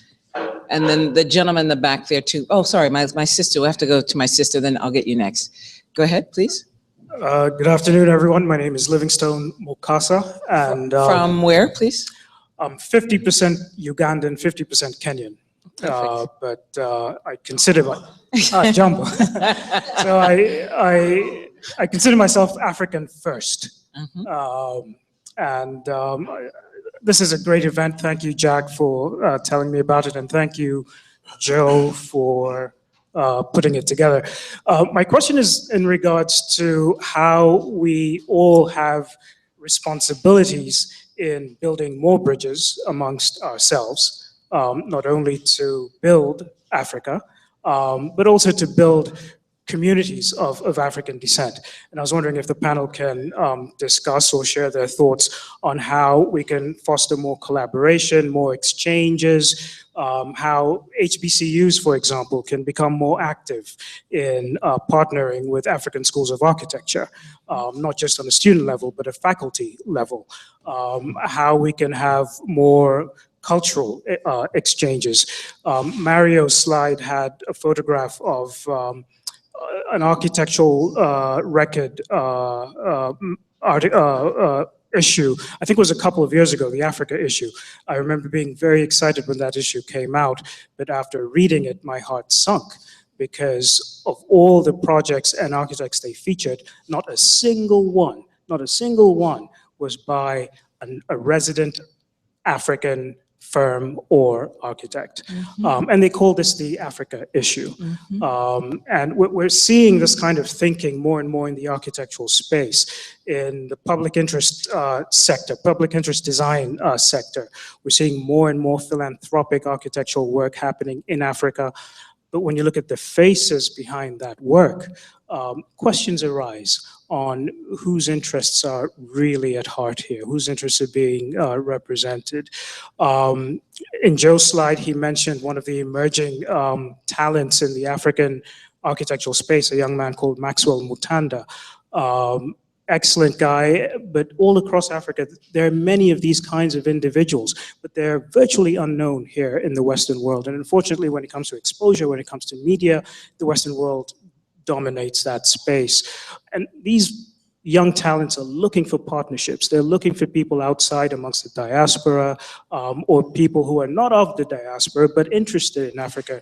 They're looking for partnerships. They want people to exchange ideas with, people to grow with, people to help them, and also, in some cases, people who they can help, because professionals in Africa can also be of value outside Africa.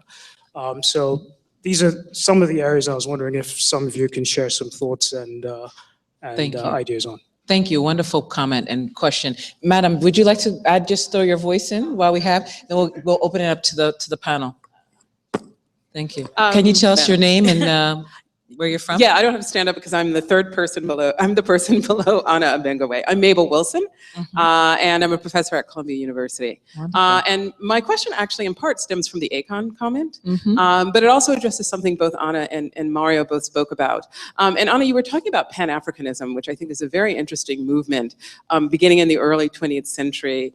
Du Bois was certainly an early proponent, and it was a way of building a diasporic consciousness that was outside of the nation, because Du Bois was already recognizing, I can't be an American, am I a Negro? I mean, there was that split, so that sense of national belonging was already fraught. So can a Pan-African solidarity actually function in that stead, which I think is interesting. And then by the mid-20th century, it really becomes a kind of cultural solidarity, negritude, more a Pan-African movement that then fuels a kind of emergence of, post-colonial nationalism in a way. And Mario, you sort of pointed towards something else that I think is quite interesting, is again, the reemergence of a kind of cultural solidarity. But this time it has to do with a sort of network culture. And I think the first two versions of that, the first Pan-Africanism, the second Pan-Africanism in the mid-20th century, were nonetheless political. There were also political projects. Can this Afropolitanism become political? Does someone like Akon, or does hip hop serve as a kind of cultural paradigm that in part had, or perhaps has, a political agenda? And in where do we find architecture within that? Like, is there a kind of politic within architecture that operates within the diaspora today? That isn't just pure image, I think, which is what Joe's reference was. I think it's a great question. Who would like to speak to this?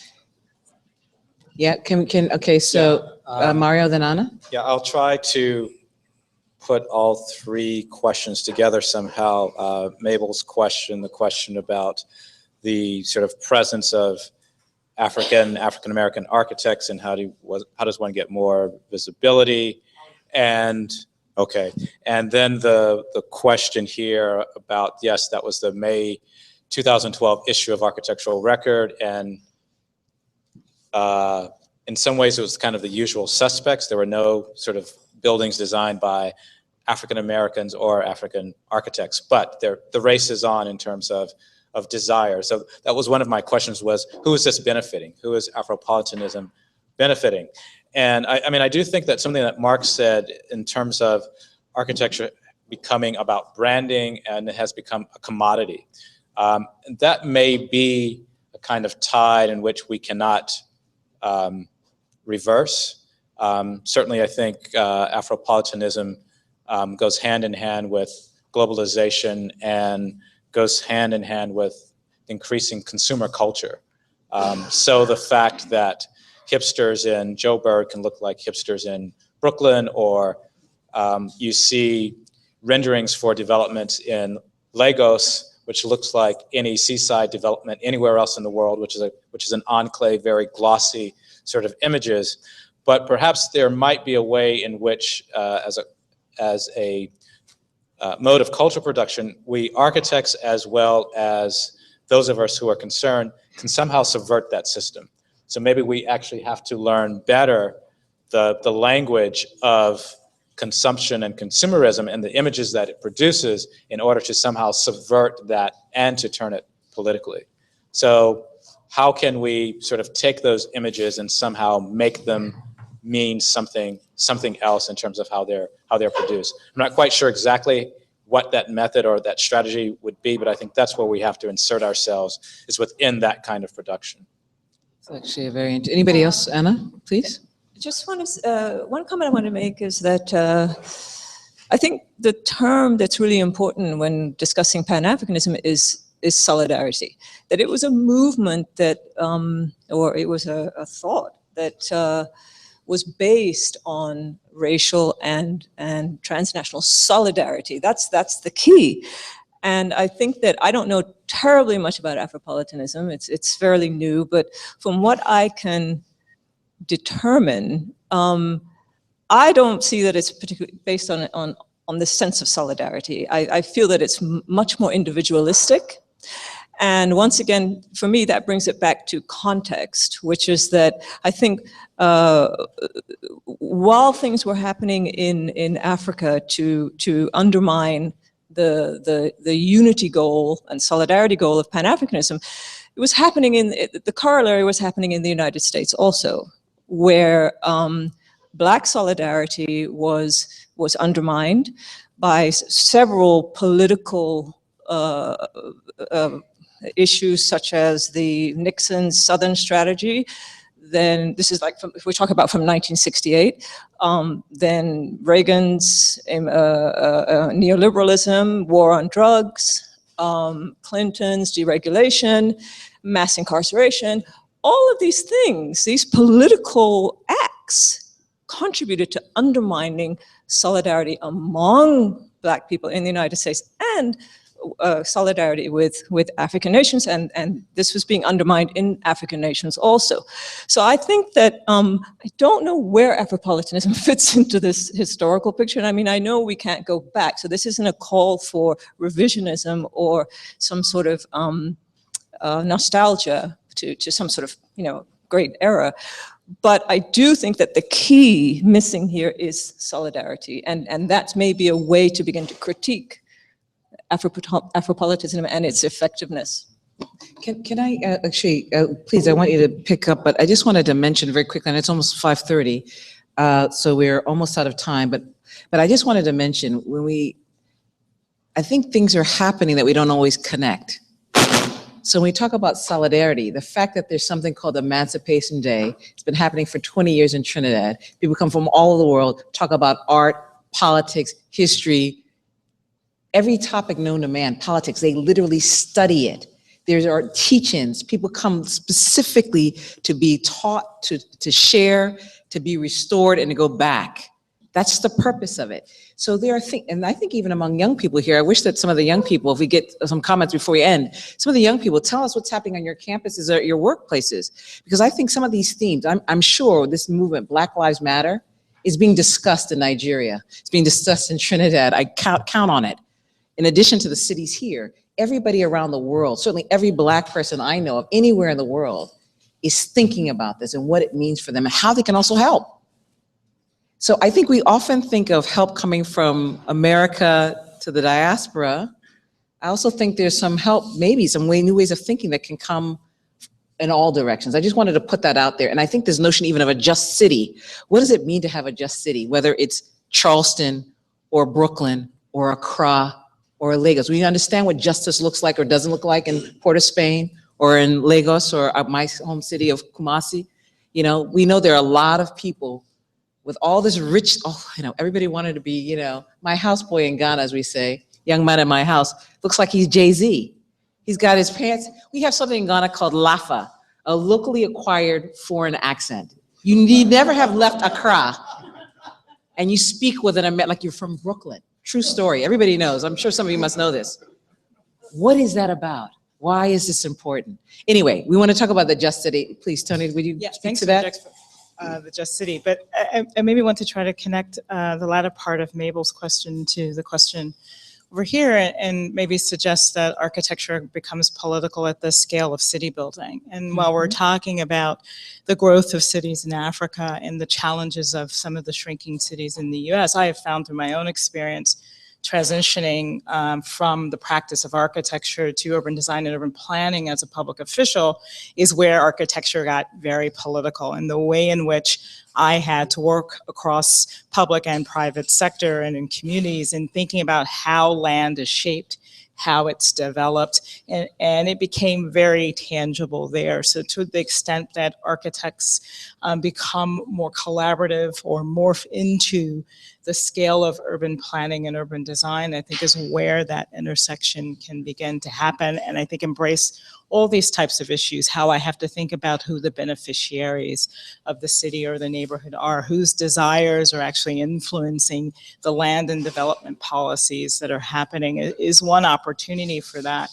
And I'll use the same example to say that the way in which we begin, one way in which we can begin to impact the way we find who's doing the work is for we ourselves to transition into being the decision makers who can make that happen. Again, I left SOM to become and sit on the public sector side so that I actually could have more influence in the policy of how cities looked, how they were designed, who they were for, and who I got to invite to sit at the table. The first time, when I first arrived at Newark as the city planning director, I actually reached out to Victor and Mabel and several other African-American architects, Max Bond's firms, and they helped me redevelop the way we were looking at infill housing in Newark, which is a Black and brown town. So I always advocate for young architects to think about other roles within this world that is not just being the practitioner, but actually being the decision maker and finding opportunities to do that. And I think it goes back to some of the comments that Victor was making about how we're putting ourselves in these leadership positions. And we are within those political cycles, perhaps the ones shaping the way the road is designed, because we actually have that insight to shape that decision further. Thank you. Thank you very much. I think we're technically out of time. It's 5:34. I want to respect the time, but I want to thank all of you, certainly our panelists, for your wonderful interventions, and for you all for your listening. It's powerful. Even though many of you have not spoken, we feel that you're listening intently to what's being discussed and you're thinking about it. I'm just hoping that you'll continue the conversation as we take a break, I think. Is the next thing a short break, I believe? Oh, wow. Well, we have some food from a restaurant called Accra in Harlem. You'll see that there's jollof rice, wache. By the way, these foods you find in every diasporan country. So you'll recognize the food very easily. Watch the pepper. Watch the pepper, you're forewarned, okay? But I want to thank you all for your listening and for your time. It's been really fun. 6 o'clock? 6 o'clock, we have to be back. Thank you very much. And can we make a point? Sorry, one thing. The young people in the audience, under 30, there are a few of you at least under 30, under 35. We want to make sure we hear from you first before we even start. We want to hear what young people are saying. Since some of us are getting gray, we want to make sure that at least the young people have an opportunity to speak as well. Thank you very much. Oh, one last thing, truly one last thing, very last thing.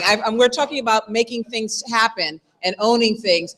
The beer was donated by Harlem Brewery, okay? Their Facebook page is Harlem Brew, and I promised them that anybody who drank some of their beer would go and friend them So you could actually feel, they could feel the love that was given back to them. So please, Facebook friend the Harlem Brew. Thank you very much to the people there. Great point. Very good. Fun times? Yeah, you too. I can give you my details. I'll send you an email. Here, hold on. We'll do it quickly. Mark, thank you very much. Yeah, thank you. I know. Yeah.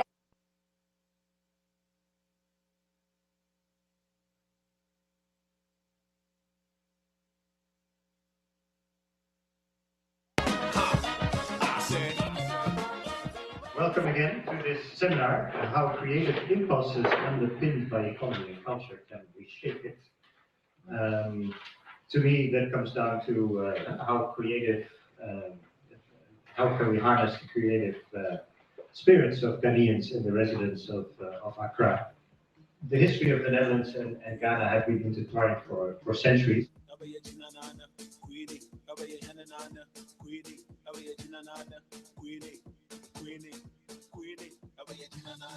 The balance between conservativeness, conservation, and progress, that's something that you have to figure out between people and the people who represent you, the government, in order to create a space that belongs to you. I think the lessons that can be learned for Ghana would be is that you hold dear of what is your past, and that's what I sometimes miss here. I see beautiful buildings that have a history, or buildings that perhaps have not a nice history, but tell about who Ghanaians are, what their identity is that it's not cherished, it's not being kept. My Accra is about the people who live in it. A fact often forgotten in conferences and policy statements. It is also about the traditional organizational structures and culture which is embedded within our society, and the custodians of these unwritten rules and regulations that govern the society. When I talk about Accra and culture, my focus is on the old city that I remember as a child, and the women who engage actively with the streets of Accra. Women are the heart, the pillars of our society.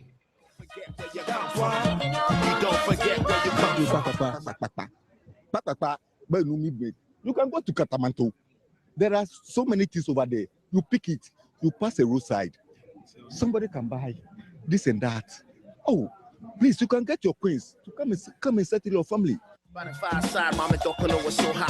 was over in Elmina, I would talk to people, the local people, and you discover that they have no emotional attachment to these old houses because most of them have no idea what the history is. As a city of Accra, as of its centrality, I wonder, because again in the talk we realized that the question of where the center is, and I think that the decision of where the center will be is really based on research and work that has to be done, which hasn't been done as yet. We have all these strategic plans and all these things, but we don't even have a model of the city. We need a model of the city so that we can aspire to that model.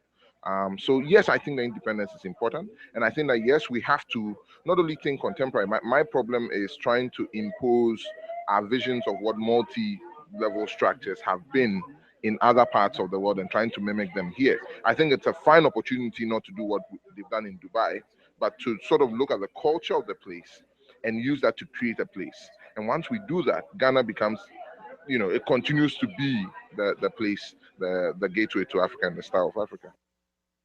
For me, this was incredibly inspiring, and I'm looking forward to the February event and beyond. We want to engage, as I said, not because we're looking for projects to fund, but because we feel it's an exciting sector. We feel that it's brewing in the city, and we feel there is ways to connect. But you can only connect when there's when the money is there, when the real drive is there, when people know where they're going. Then only connecting people internationally makes more sense. So from our perspective, we hope that something gets started here where we can interact more and more. So with that, I want to close this session. Thank you all very much for your time and your participation, and looking forward to working with all of you again. Thank you.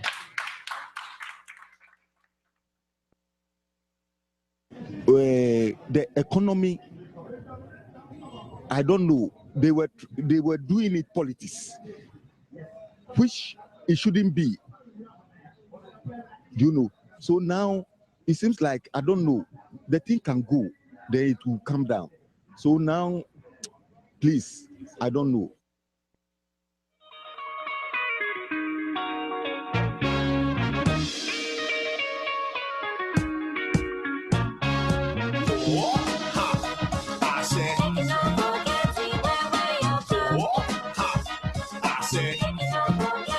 Police corruption, still election, brutality, and for the get option. That's why you don't forget where you come from. You don't forget where you come from. Charlie, make you sick, make you chop some. It's been a minute since me that you reason where we laugh some. You done got it down with Bikini Sana. The chat scales, killer lows, and the pampanas. Watching us suffer dancing, we thought we would never grow up. By the fireside, Mama Dokolo was so hot, but now it was hotter than Uncle George Lane's. We love you. In the moko ni kamobo mi sumobo mi sumolo mi sumobo. We love you. In the moko ni kamobo. Oji mi sumolo mi sumobo. We love you. In the moko ni kamobo mi sumobo mi sumobo. Eja gine wonu. Yenye nitumo. Ni wamo nuwa. Ghana Design Network, Mokopeo, Mofia Monuchumo, no worker was fair, what back at Ghana watching in Lene, Sunny won't work and look our man. No, Nuchumone, no fear fair, one back at your peer, one back at it. Kawa gentle, what you want, like our gentle, what you no worker, and walk about you. No one day she can just she. No one now can 10 minutes feet, no domoshi or back up. Then what they say was so nice market in the cave. She didn't be no fair, ni walk out in the cave. From when they be there, whatever can have their workshop.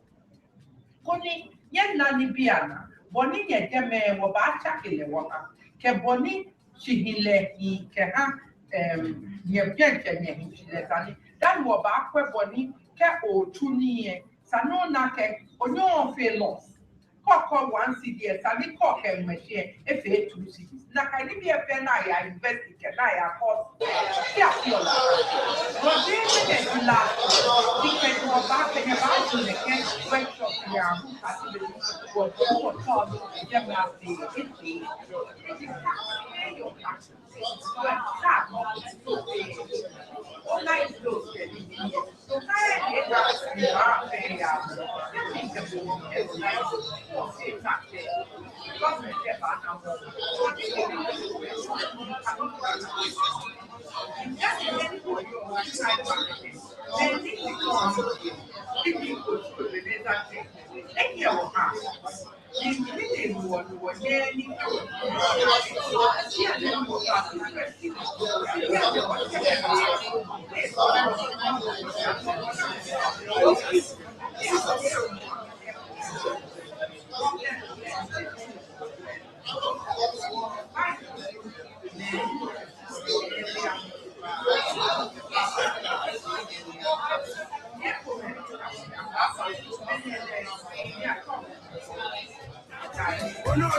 International Shama. Sunday was on the river, and I work at your Catalan.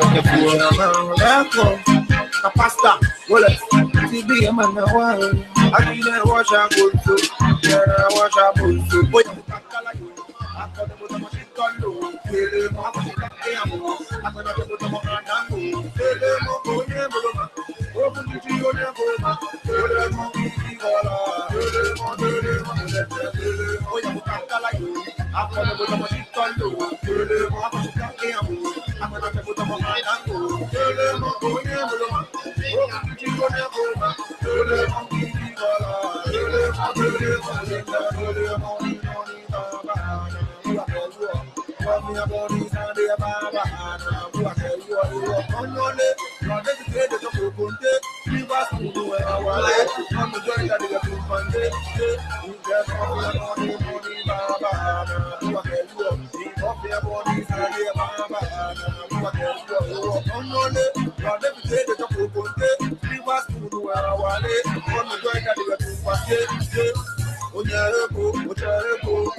Osu has an incredibly hybrid history of traditional dance as well as transatlantic.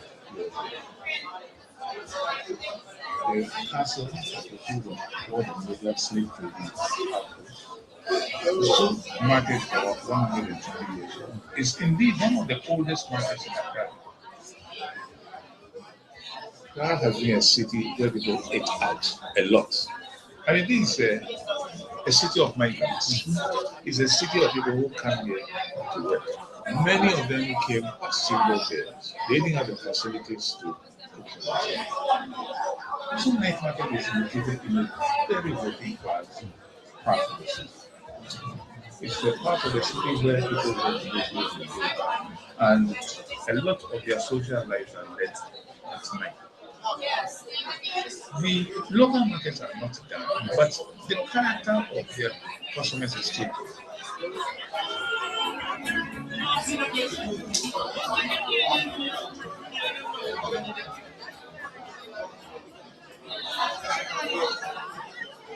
In this market, you find the original food fresh off the grill.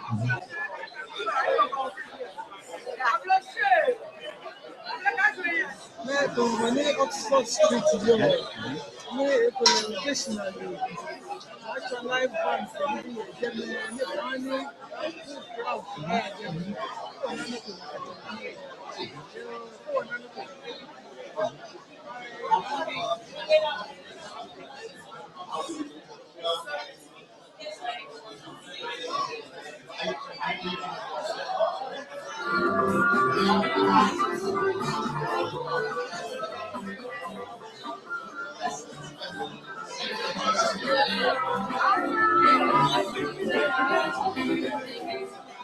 This night market is giving people from the cantonment, from the airport residential areas, from Legon, from the various parts of the city, giving them a chance to go to these places and to participate in indigenous life.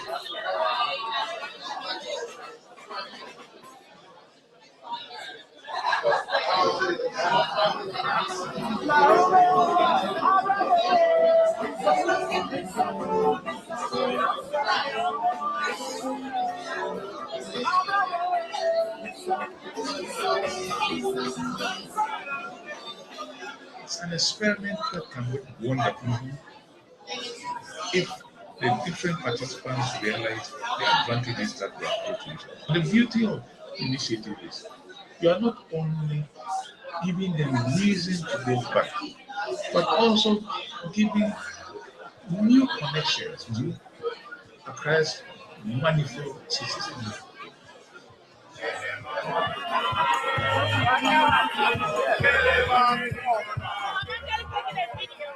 We are very, very pleased you came. It's made the evening very nice for us. We just wanted to say the reason we invited you here, so that the next time we invite you, hopefully you turn up and you bring more friends as well. The idea is to interact with our local community, do the things we used to do when we were young, feel the vibe, and not just be stuck in our suburban areas and things. So we invited you all here. But also, what we're saying is, how can we imbue design elements into our community? I just want to say that this event was actually inspired by the few of the vendors here. The idea is they are going to take this on. We're just supporting them for the first few events and so, but it's about you. We need to raise the funding to make this a sustainable event.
Regardless of the state of the economy, regardless of the money, you still procreate. I see. If I have to give birth, I have to give birth. So how many children do you have now? I have 5 children. You are hoping to get more? No, but I'm jobless. I have 5 children. But still, you know, with God, all things are possible. So how are you taking care of those 5 children? Yes. You ask a question. How do I take care of 5 of them? Yes. You know. Back, back, back.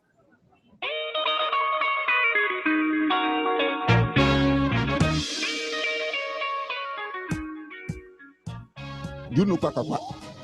You have to tell me that. Yes, Papa. But it's a movement. If you move, you pass here, you pass here, you pass here, Papa. Then you elaborate yourself. Then, adjust certain things.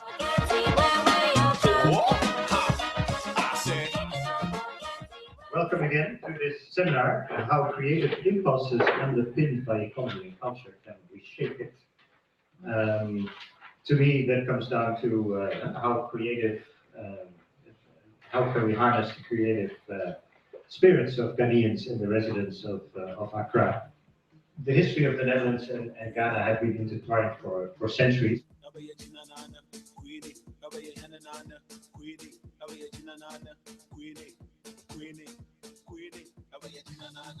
The balance between conservativeness, conservation, and progress, that's something that you have to figure out between people and the people who represent you, the government, in order to create a space that belongs to you.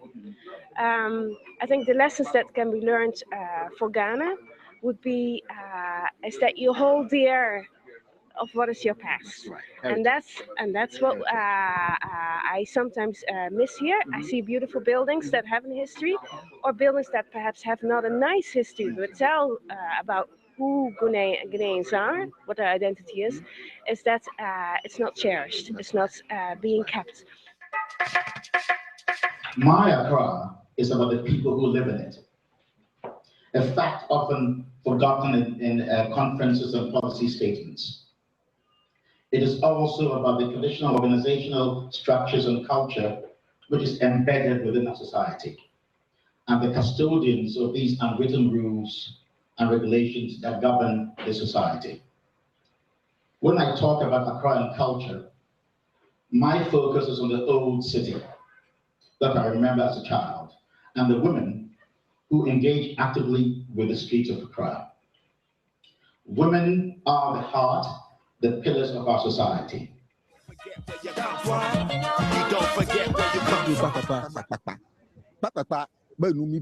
You can go to Katamanto. There are so many things over there. You pick it, you pass a roadside. Somebody can buy this and that. Oh, Please, you can get your queens to come and settle your family. When I was over in Elmina, I would talk to people, the local people, and you discover that they have no emotional attachment to these old houses because most of them have no idea what the history is. As a city of Accra. As of its centrality, I wonder, because again, in the talk, we realized that the question of where the center is.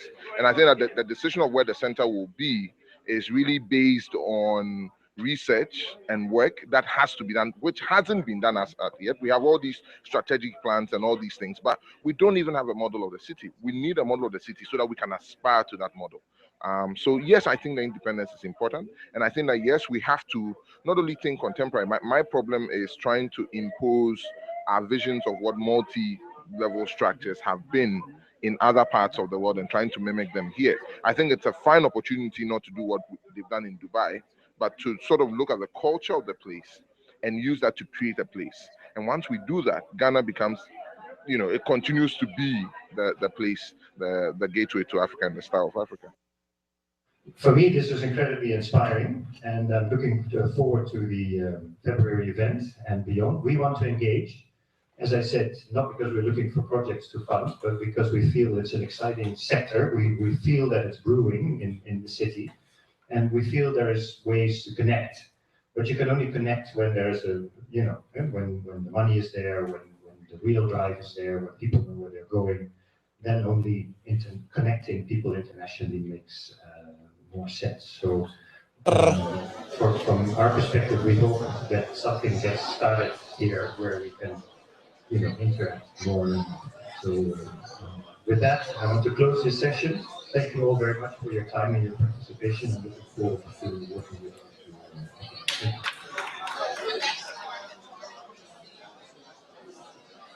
you. The economy, I don't know. They were doing it politics, which it shouldn't be. So now it seems like, I don't know, the thing can go, then it will come down. So now, please, I don't know.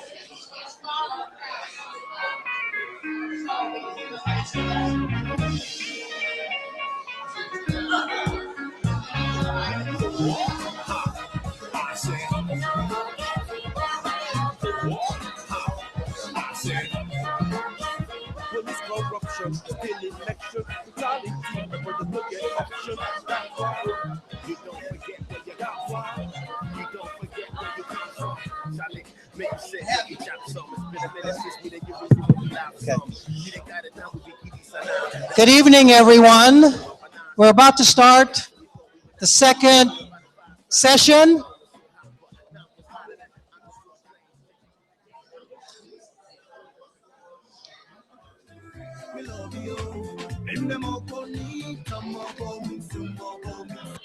Can we slowly start to begin to take our seats, please?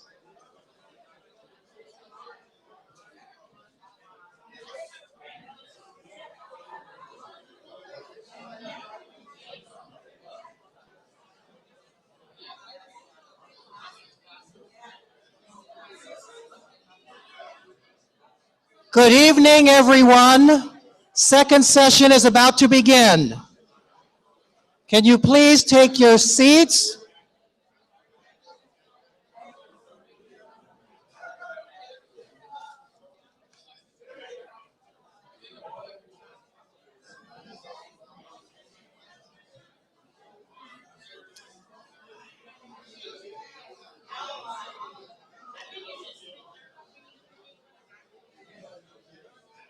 We're about to begin the second session. What a job I have. Try to drag the people away from their food. Hey, thank you. Thank you very much.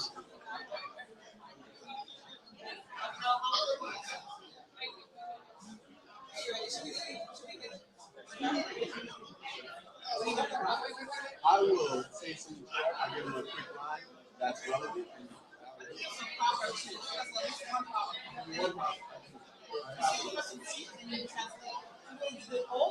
And then the new. I like it.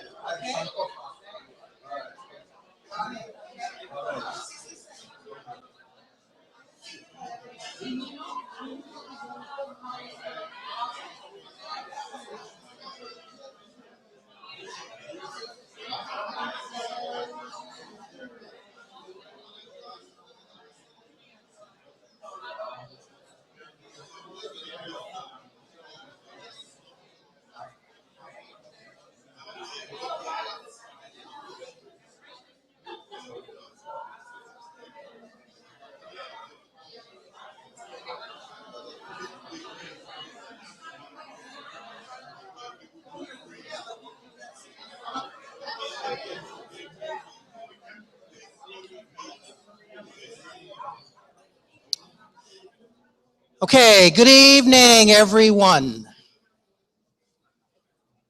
Again, I want to welcome everybody to the Center for Architecture. And I want to thank you all for coming to this very important event. My name is Jack Travis. I'm an architect practicing here in the United States, in New York City. And I am the board executive secretary for the next 2 years. Just a note to everyone, there are learning units available for this event, 2 HSWs. So if you did not sign up and you are a licensed architect, that's it. And you're a licensed architect, make sure that we get your name before you leave. Before we start, I'd like to do a couple of housekeeping items. I'd like to mention a couple of people in the audience. First of all, Suzanne Mex. Suzanne, would you stand up, please? Everybody, can we give her a hand? Suzanne? Suzanne Mex is the AIA NY Managing Director. And without her energy and her focus and her brilliance, this could not have happened. We were told by Joe Otto that a conference like this needed to happen. I think it was late June. And in the last 4.5 weeks, Suzanne has labored tirelessly to get us organized and to get us into place. Carol Lowenson. Is Carol still here, or did she leave? Carol? She had to go. Carol Lowenson is the president-elect of the AIA New York chapter, and it is Carol's commitment, she was here earlier, to continue this kind of event for her foreseeable tenure. This current president, Tomas Rosat, gave opening remarks, and he had to leave as well. He had to pick up his children. But Tomas has been a catalyst in forging a strong, diverse directive for the Center for Architecture, and it is because of him that I am here. Otherwise, if I didn't think that it was the kind of thing that would cause us to have significant focus, I would not have accepted the secretary position. Rick Bell. Is Rick Bell here? Rick Bell, as some of you might know, is our former executive president of the center. He's no longer with us, he's now at DDC, but it was Rick's vision, and I was hoping he would say a few words, of a collaboration between the American Institute of Architects here in New York City and Nycoba Noma, which for years have operated as 2 different and distinct operations, which has been a great disadvantage for us architects of color. And it was Rick's idea and vision to get us into the center and to become a collaborative partner. So the outcome is that we have meetings here annually, monthly actually, and Nycoba Noma meetings here in this space, and our name is on the door. Most of you do not know how much that costs. It costs $10,000 to put your name on that front door, and it's donated because of Rick. So we want to thank him and Suzanne and Carol and Tomas. Finally, I want to mention James Falorino again, because without him and his tireless energy, we would not have been here as organized as we are. Yes, we're disorganized because we're Black people in many ways, But James, thank you so much for understanding and helping out, right? And you have become African in a way, right? So at this particular point in time, we are going to start the second symposium, and I'd like to introduce Mr. Joe Macedo Otto.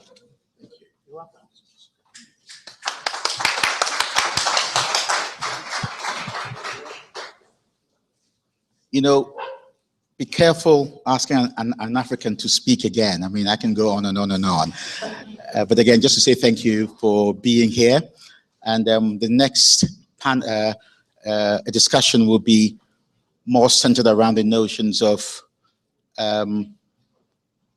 why aren't we continuing that rich tradition started by our independence leaders like Kwame Nkrumah, bringing along people like Max Bond and Sharon Sutton and all these great people. So that will be the general theme. But I think Judith Ada wants to introduce a young man from Ghana, because in the first round, we didn't get any young people really making commentary. So my brother, Patra. Yes, exactly.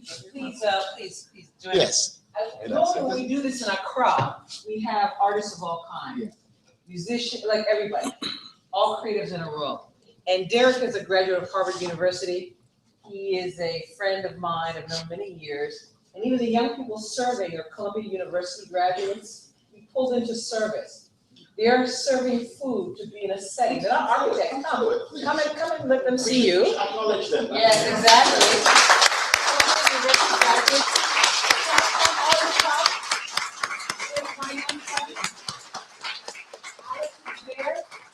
So I want you don't see them serving. I want you to understand that these are our best and brightest. And I pulled them into service at the last minute. I need help. Because I'm not really based in New York. I live in Accra most of the time. But I've been here for the last 3 months, starting my development career here in New York.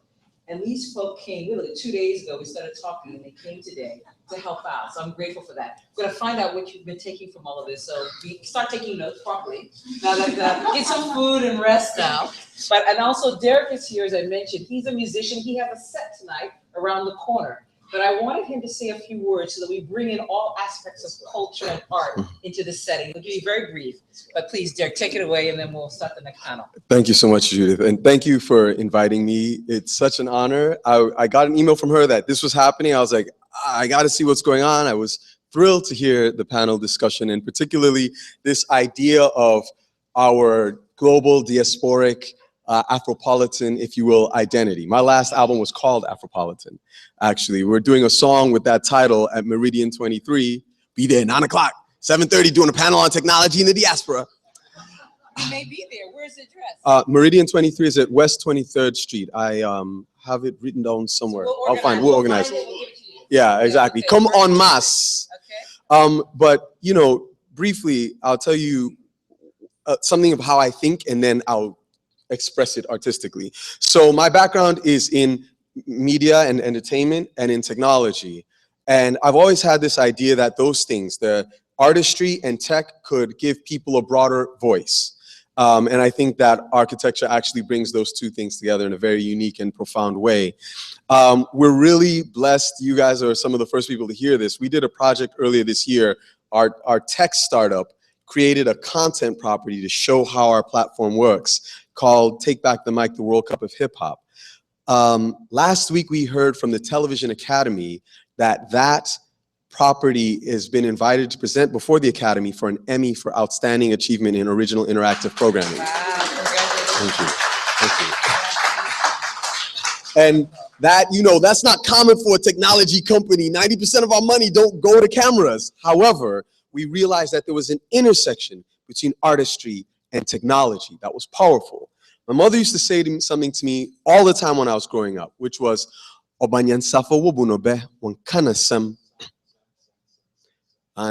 so basically that translates to, the wise child need only be spoken to in Proverbs, right? And to me, that's what music is, particularly hip hop. It's poetry in motion. It's taking proverbial concepts and manifesting them and amplifying them to the world. My name is Derek Nana Kwesi Abaka Ashong. Ashong is a Ga name that comes from the Fanti Eshun, which comes from the tree Esun, which means 7. Someone in my family was the 7th son of their family. So if the wise child need only be spoken to in Proverbs, I leave you with this proverb of my own. That I, Prince, was meant for this, the 7th son of a king. I was born with wings. Some men are defined by their diamond rings, but my blood runs with gold. I don't need the bling. You see, I am the product of an alternate vision, born to seal up the wounds of colonial schism. I wield my words with the force of 1,000 religions, and with one voice they call to my African children to stand up and shout out to the world that we live in, that we will no more be scorned by another's decision to write our lives out with pens soaked in Caesar derision. Watch these lines break the walls of a spiritual prison as we fly to the corners of the earth and sky, and our teardrops they flow in a sea of pride, and the ocean swell up with the rising tide, and the heavens they call out to I, and I'll sing. Rhyme from the soul, I say, light up the mic like it's judgment day, yeah, oh, and shine like a solar flame. Burn out them eyes till them see you sing away, oh, and live it like you love it, yeah. For we who believe no go die this way, yeah, oh. We riding for our souls today, we warrior, we no go play, no way, oh way. Thank you all. Thank you, Judith. God bless.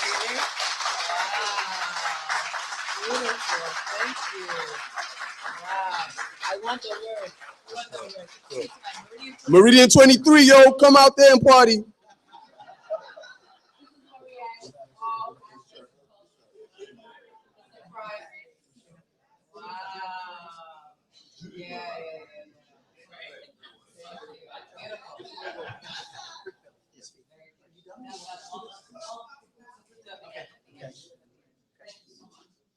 Okay, just a quick note. Mr. Rick Bell has arrived. So I would like for him to come up and just tell you a few words about the early vision to connect the Center for Architecture with Naikoba Noma. Rick.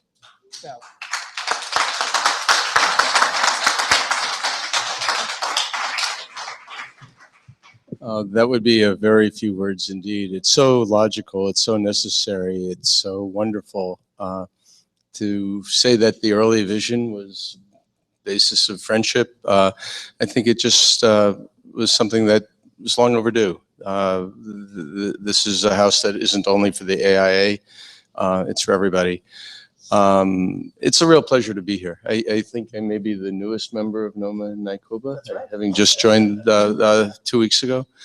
I wasn't really planning on saying anything, so I was just beginning to write something down here. But, I was trying to think and looking at the program, what links us all together. And I was just in New Orleans and saw an incredible bridge. And that's the kind of thing that links people together. It said Piety Park in Marigny, and I think David designed it. I have pictures of it in my pocket, but you could imagine this incredible Corten bridge that brings people to the water's edge and a great plaza beyond it.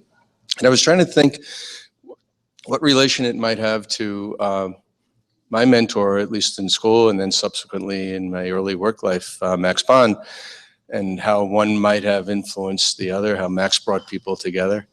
And when I was previously at DDC, I'm back there now for the last 3 months. One of the best projects, one of the projects that went into my AI fellowship application, not as really the client, but as someone who was there a little bit trying to help it along, was Langston Hughes Library and Community Center that Max and his team put together in Corona. And on the facade, of course, is a face of Langston Hughes, the bust of Langston Hughes, and a few lines from Freedom's Plow.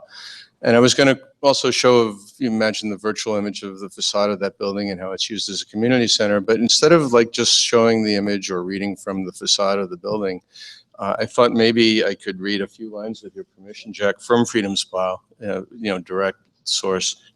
That might even be more relevant in this context to today's program.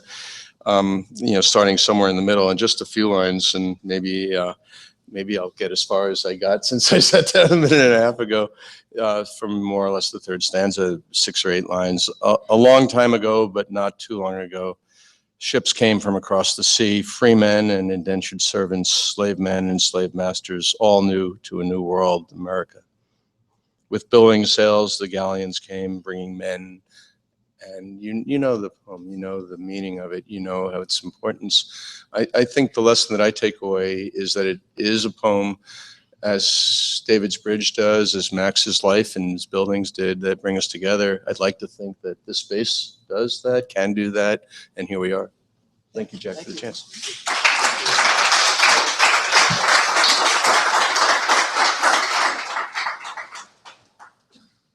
I think, can we invite the next panel to the front? Victor, you are the moderator anyway. I'm just a bystander in this one. So,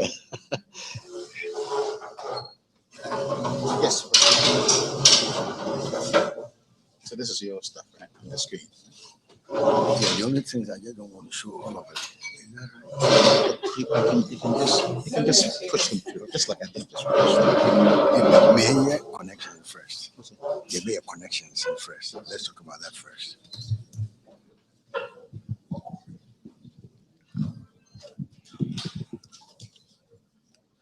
What we are going to do, or attempt to do in the second half. Hello? Okay. Is to give you a little background of the interconnections of the diaspora. It took Nkrumah's vision to make this happen. And when did it start? It started with Nkrumah and Azikwe at Lincoln University. That is when they did bond and had a vision for the Africa that was supposed to be. Luckily, Nkrumah and Azikwe visited Howard University to meet the African students. Everybody was working at that time, with the exception of Victor Adigbite. And I think, Harry Robinson showed a picture of Victor Adigbite with Nkrumah leading a whole slew of people on projects. So that's the first phase.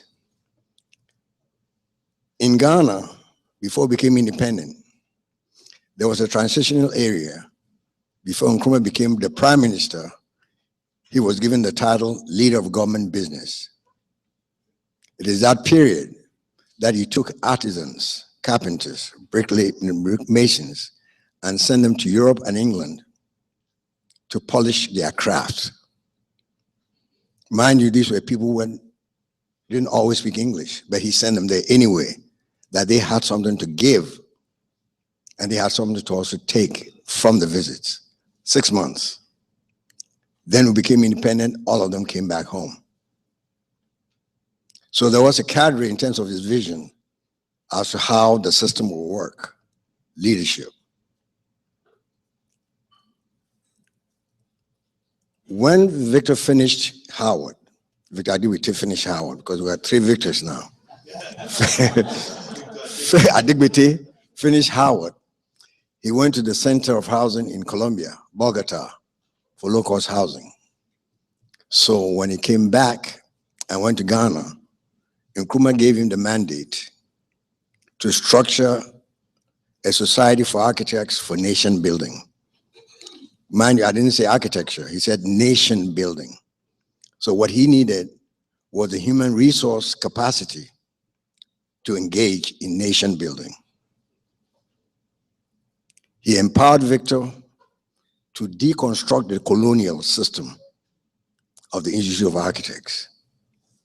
And mind you, Victor had a formidable task because he was being opposed by his own people, as well as the ingrained colonialists who thought that was their heaven and that the country and the profession belonged to them. Step by step, Victor dismantled that whole nonsense and created the Institute of Architecture based on the model that Nkrumah had a vision for. So whatever you see in Ghana up to 64, whatever you cherish up to today, if Nkrumah was the visionary, Victor Adigbite became the executor of the vision through the crafts. When we had all the All-African People's Congress,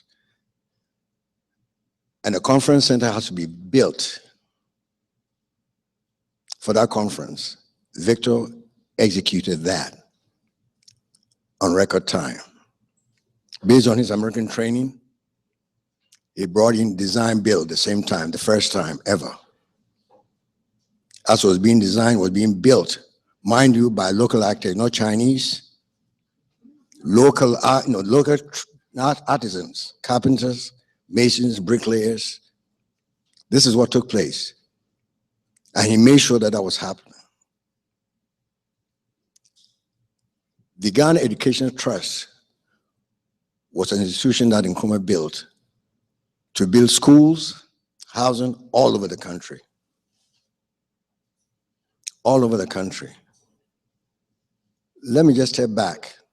How many of you have seen Nkrumah's pictures at Independence Day? He had on a cap called the Prison Graduate cap. He liked symbolism. So the cap that he wore, he named it the Prison Graduate. The toga that he wore was a traditional dress of the Northerners. So he gave, image and character to the Northerners, because we used to say that the brains went from the South, the rich was from the Ashanti area, gold, forest, and manpower was the Northerners, labor. So he turned the whole thing upside down. So their traditional clothes, as I said, he believed in symbolism and translation of symbolism to be fact and real. He wanted everybody to experience that. So, again, diaspora experience. We've talked about what America gave him and what he took back with a vision. Another American trained the architect Victor Agute, using him as an instrument to translate the vision, organizing human resource development for nation building. So Victor brought a whole bunch of people from Poland, every country where people needed, a chance. He brought them all. In fact, he sent them around the world to recruit people. Poland, most of those tropical architecture books were those people who came to tech and got the drawings of the students to write those books, even though they didn't give the school or the students any credit. But they became authorities. Max. Max had had his experiences when he went to Europe and everywhere. Finally, connection, he ended up in Ghana. Nkrumah knew his uncle. Victor took Max in the office of the chief architect for the country. Victor was the one who assigned him to Flagstaff House to do the work. And if you know the African politics, the Flagstaff House is the office of the president. Now, no other person, not ordinary person, would do any work. Victor assigned Max to work on the project. Because again, of the relationship that they had from his uncle, Max, Nkrumah's relationship with his training in America, selling fish at a corner in Harlem. When he couldn't pay his rent, when we became independent, he brought his landlady as one of the official guests. So the connections were not only just political, but also a translation of fact for nation building. And it became natural. Henry, you can bear me out, Joe, you can bear me out if I've forgotten anything else. But that is where the genesis of the relationship, which now was natural. It wasn't artificial. And it was a cause that people dedicated themselves to sustain. What hurts me most is we went through the 60s. I didn't want to go to Vietnam. So the choice was either you were working in the inner city to calm the problems or you go to Vietnam. Harry went to Vietnam as a special forces guy. Is he here still? That's Harry Robinson, Special Forces.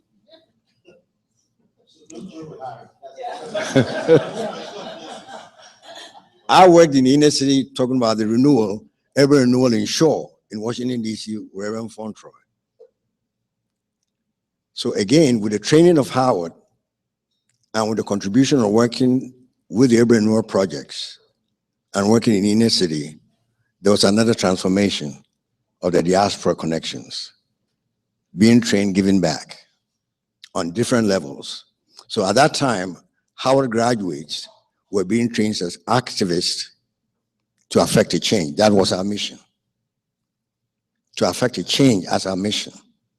So you see Taylor Culver, who challenged challenged the AIA to change their system. We're talking about activism, nation building, roles, and purpose. That is when we first got the first vice president of the AIA, Bob Nash. But then history is so interesting.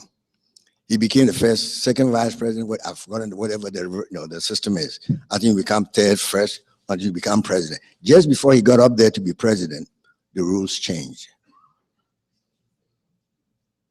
And it happens with affirmative action. We've got to play that until the rules change, to the point that today, it's even worse. Somebody was talking about, when can we get into the power structure that we can get jobs? The rules have changed. Affirmative action is over. So we have to talk about what are the things that we have to do to sustain ourselves. We've been on the table. And what did we do? We got the opportunity, and what happened? We have to reassess, and I think that's what this panel is going to be dealing with. Reassess what is it that we have and what we'll do. Rather than the traditional way of talking about a series of questions to be asked, I'm going to share with you a series of issues that are common, which is going to be the underlying basis for this discussion. So, Joe, where is this thing here? I'm not high tech, by the way. Do you get that? This is going to be a tapestry of a whole lot of issues and images, for that matter. We've all heard this before, right? For the disenfranchised, this has been basic.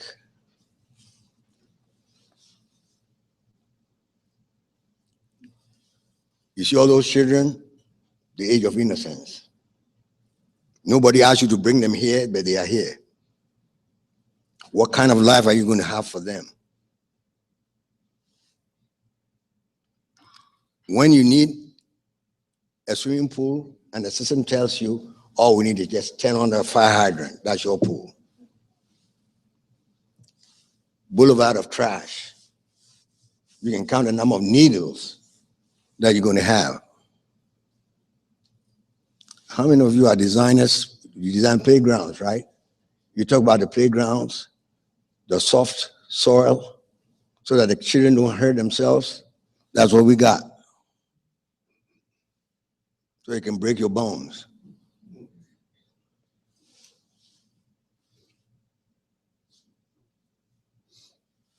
So, these are some of the issues now, please. I'm going to make this fast.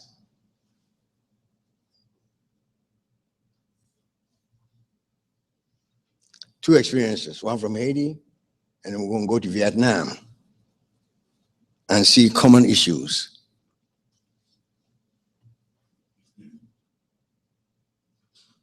Vietnam experience. Flooding is flooding, I don't care where it is.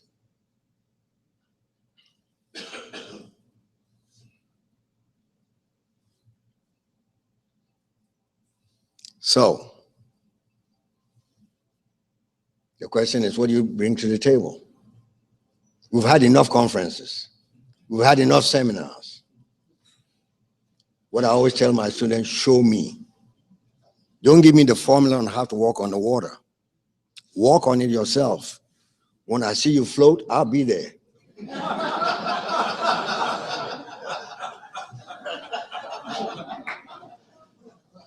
So we're talking about whatever we're doing is about what?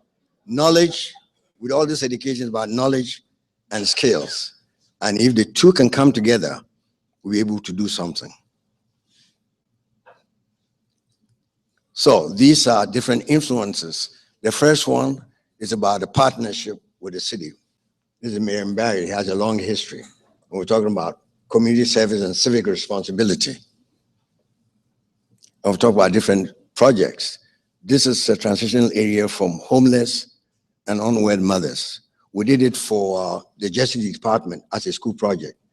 It was termed as weed and seed. The weed is when the Justice Department takes the property for dope dealers. The seed is when you convert those areas for something else. And this was a transition area. You talk about inspiration. This is the thesis where the student took a pyramid, a circle, and formed an international conference center, the middle one. Of course, you always see the market. And outsiders always think that there's confusion. There's more order in the market if you understand it than the whole view about being confused. The one all the way to the left is, again, international exchange programs, where you bring different people, different cultures. This was in Berlin at the Bauhaus. Took students who were, Carnegie Mellon, Florida, Lille, Holland, and I don't speak any language other than mine. So we brought in a philosopher and an artist. They were the president, no. They conducted the research. There was this rich guy that we knew who owned a lot of properties at the wall. And the idea was that he couldn't throw the artists out. Politically, no. So he said they can squat on one half. We have to do a mixed-use development for the other half, but accommodate them in the new development. And that was that charade. This is the last piece, and then, I'll leave it to the panel. When you talk about skills, when we became independent, Nkrumah told the American government, if you're going to build an embassy that represents you, then you're going to send somebody to Ghana. He's going to study our culture and our institutions. And that embassy that you build is going to reflect an interpretation of our culture and our institutions. Harry Weiss traveled to Ghana about 6 times.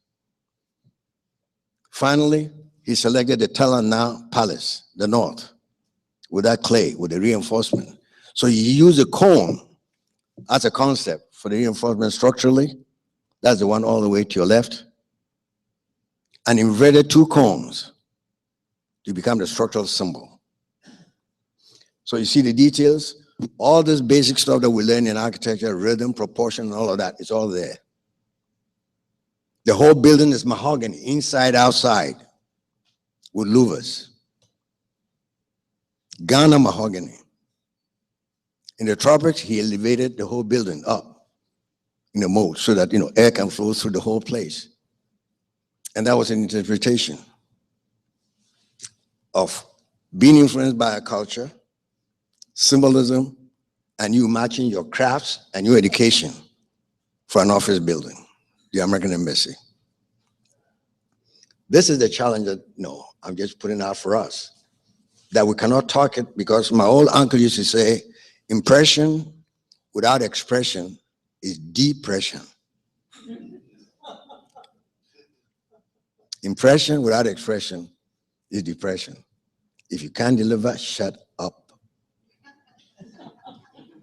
Or somebody say, show me, don't come with some new formula. That's right. If you walk on it, I may drown. I'll be rushing to get there. But don't stand on the dry sand and tell me 60 degrees, do this, and 40 degrees. Those days are over. Affirmative action is over. I asked the question, how come we never became developers? After the riots, we had over about 30, 40 architects in Washington, D.C. of substance, because we fought politically where the churches have to use them to do the housing, or they build schools. Where are they now? That is a question that we have to ask. Who had left something from that experience? The young people, where are you going with this? You don't even have a plan, do you? They have to show me. Okay. Because there's nothing wrong. The Army Corps of Engineers have a field hospital. They have structured it to help in terms of health issues. Why is it that you can't design stuff for earthquakes or single family housing or crisis housing for that matter? You don't have to wait for the problem to come up. We know that. Henry will tell you that flooding in Ghana, we knew it day one before you were born. And every year it comes, the chicken and the goats all flow down the street. Until the next time. I go to Quitman County, Mississippi, the same thing in the Delta. The whole place gets flooded, the banks refinance it until the next season. So this is cyclical. So where is the intervention? And I think that is the issue that we have now, with this presentation. So back to the question.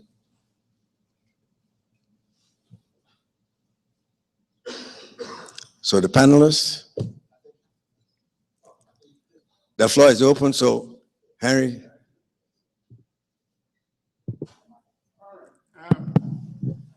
Yeah, I just want to pick up on what Victor has talked about.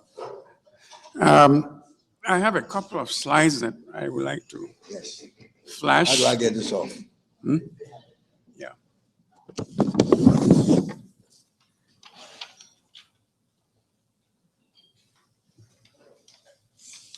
But I think, to pick up on Professor Zignon's points, Nkrumah actually envisaged an African and Afro-American renaissance after independence. And he tried to put in place the resources in terms of people and expertise that could help to bring that about. And Victor Adagwite, who was the sort of executor of the vision, actually went around and recruited how do I do this? Yeah, he went around and recruited people from many countries, including the US. Max Bond was one of his recruits. And I've met several of these people who he brought to Ghana at that time. They are advanced in their ages, but they all remember the sort of fervor and zest with which they approached their work. Everybody had come with something to contribute. They not only wanted to deconstruct colonialism, and maybe even dismantle it completely, but they were also there to deconstruct traditions and create transformations based on the traditions to move the country forward. And that was really important. You see a lot of people in the background there. Nkrumah is in the center with his suit. Victor Adagwite is leading the group there. And all the people following are really workers, people that were trained during the building of the first OAU conference center to become self-sufficient contractors, small builders, and so on. The idea was not to bring people from outside to design, build, and deliver the products, but to actually use these opportunities as capacity building opportunities to train people in the country to run their own projects later on. So this was a broader agenda of economic empowerment that was introduced in every project that was done. And there were lots of projects and there were a lot of contractors that actually grew out of these projects and who were able then subsequently to take on and tackle local projects at different scales. The scales of projects range from very large, job 600 to whole cities. And these young architects brought in from all over the world actually rose up to the challenge and were able to deal with all these issues at those scales. Max Bond was really remarkable as one of the people that Nkrumah recruited through Adegwite. And he's known for his Bolgatanga library.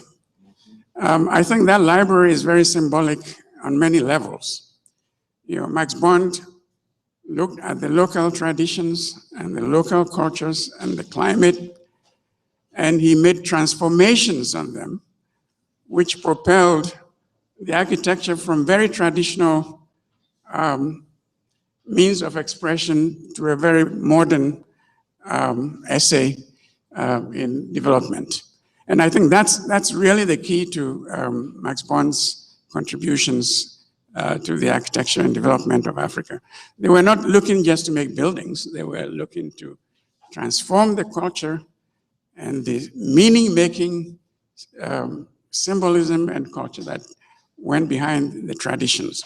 They were not going to be fettered by the traditions per se, but they wanted to go beyond the traditions to create something new.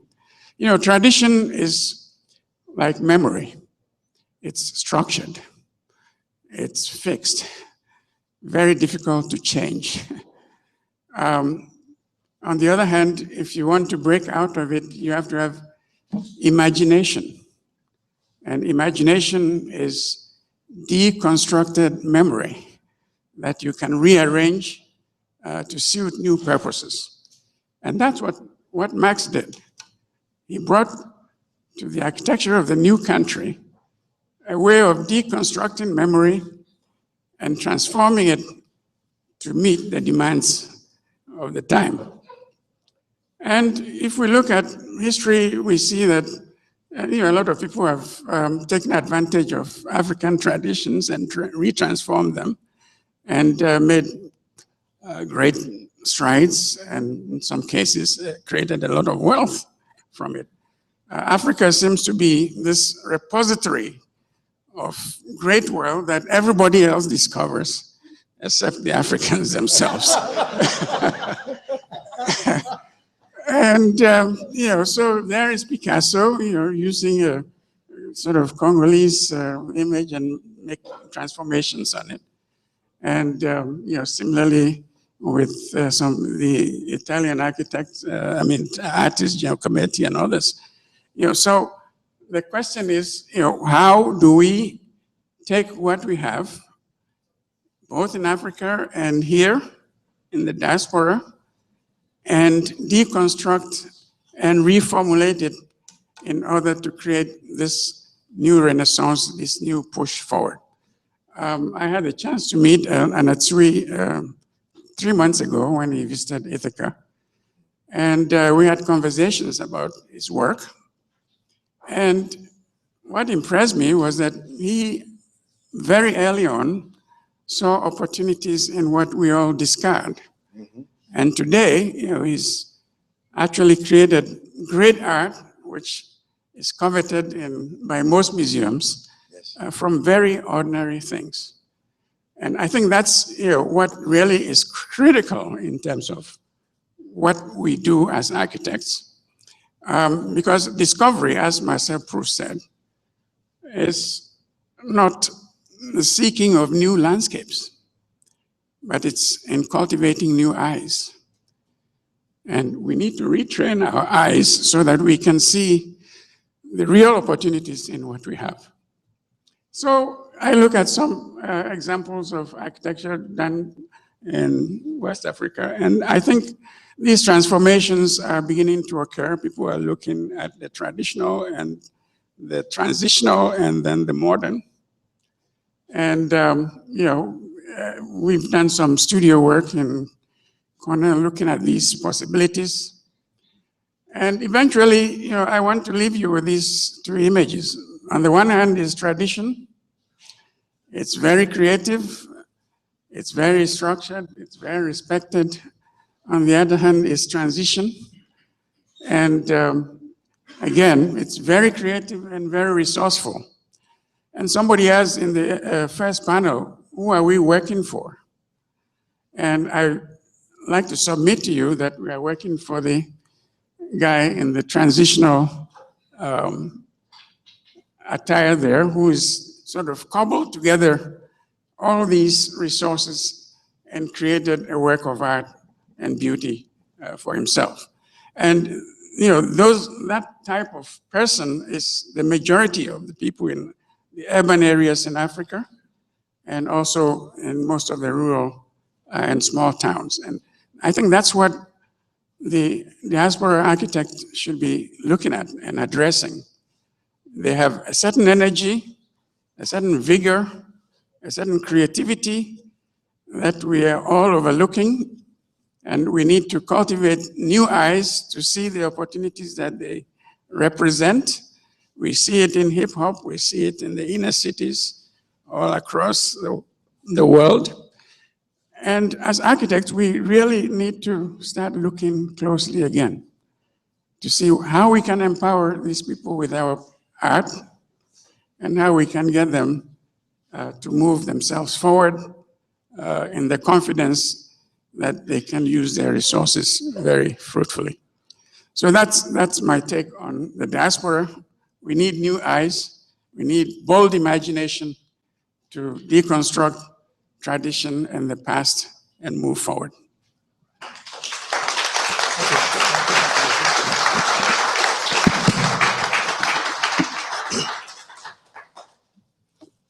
Good evening. Impression without expression leads to depression. I love that. Victor Bodie Lawson said earlier that he was creative but practical. I would say that I am a very simple person, and I want to try and keep this personal and simple. I want to tell you what I do, and I want to talk from a personal perspective and why I do it. I'd like to make a case for the informant. There is the practitioner, there's the doer, there's the thinker. I consider myself an informant, and by that, I mean someone who does three things. One, mentor. Two, educate. And three, become this messenger of sorts. In terms of mentorship, in the middle 90s, when I had been practicing for about 7 or 8 years, I realized that there wasn't a lot of young people exposed to architects of color, particularly Black and Latino people. And so in my own office, on my own time with my own money, I ran a student summer workshop for 5 years. And in that 5 years, we had about 100 or so students come through from all over the United States and the Caribbean to study not architecture, but cultural dynamics in architecture. A Black aesthetic is how I term it. Out of those 4 summer workshops, approximately 12 or more students have come out and gone on to own their own firms, and many of them have worked for other architecture firms. Almost all of them have gotten degrees. In that summer workshop, we had a number of professionals of color, and a majority, come through to talk to the students about the work. But the focus was on our culture, our dynamics, our visual aesthetic, and how that might manifest. And one of the big reasons why I focused almost purely on aesthetics is because I realized that in the schools that these students attended, they were getting all the other aspects of architecture. I did not have to teach them about structures. I did not have to take them out to see famous and significant buildings. They were getting history of architecture, and they were getting design, decision, terminology, and information in their design studios. What they weren't getting is how to inform themselves and in communities of people who look like themselves in architecture. As an educator, currently I teach at 4 of the 6 interior design programs in the city of New York: School of Visual Arts, Fashion Institute of Technology, Pratt Institute, and the New York School of Interior Design. Right? And it's important for me, again, to not only be engaged with young people in the profession, but to actually, again, challenge them to think about the kind of criteria that is important for us as we become this bigger, global, mostly minority going to majority presence on this planet. And so much of my studio work has to do with social directives. And as of 2 years ago, CETA, which is the governing agency, the licensing agency of interior design schools, has mandated that the students take at least 1 social studio in their 4-year training as undergrads. And I think the same thing is going to be coming from NCARB as well for architecture programs. So my studio now has morphed into a very unique studio at all 4 schools that I'm able to teach and do my own thing in. And then lastly, Messenger. Messenger is important because we have to get this information out. We today live in a world where we have an internet that makes it unforgivable not to know about yourself and not to understand and how to research and the importance of that. You can find almost anything you're looking for on the internet. And within the last 2 to 3 years, I've amassed a full library of over 120 books on Black culture and design. And I can tell you 25 years ago, I didn't know a single one.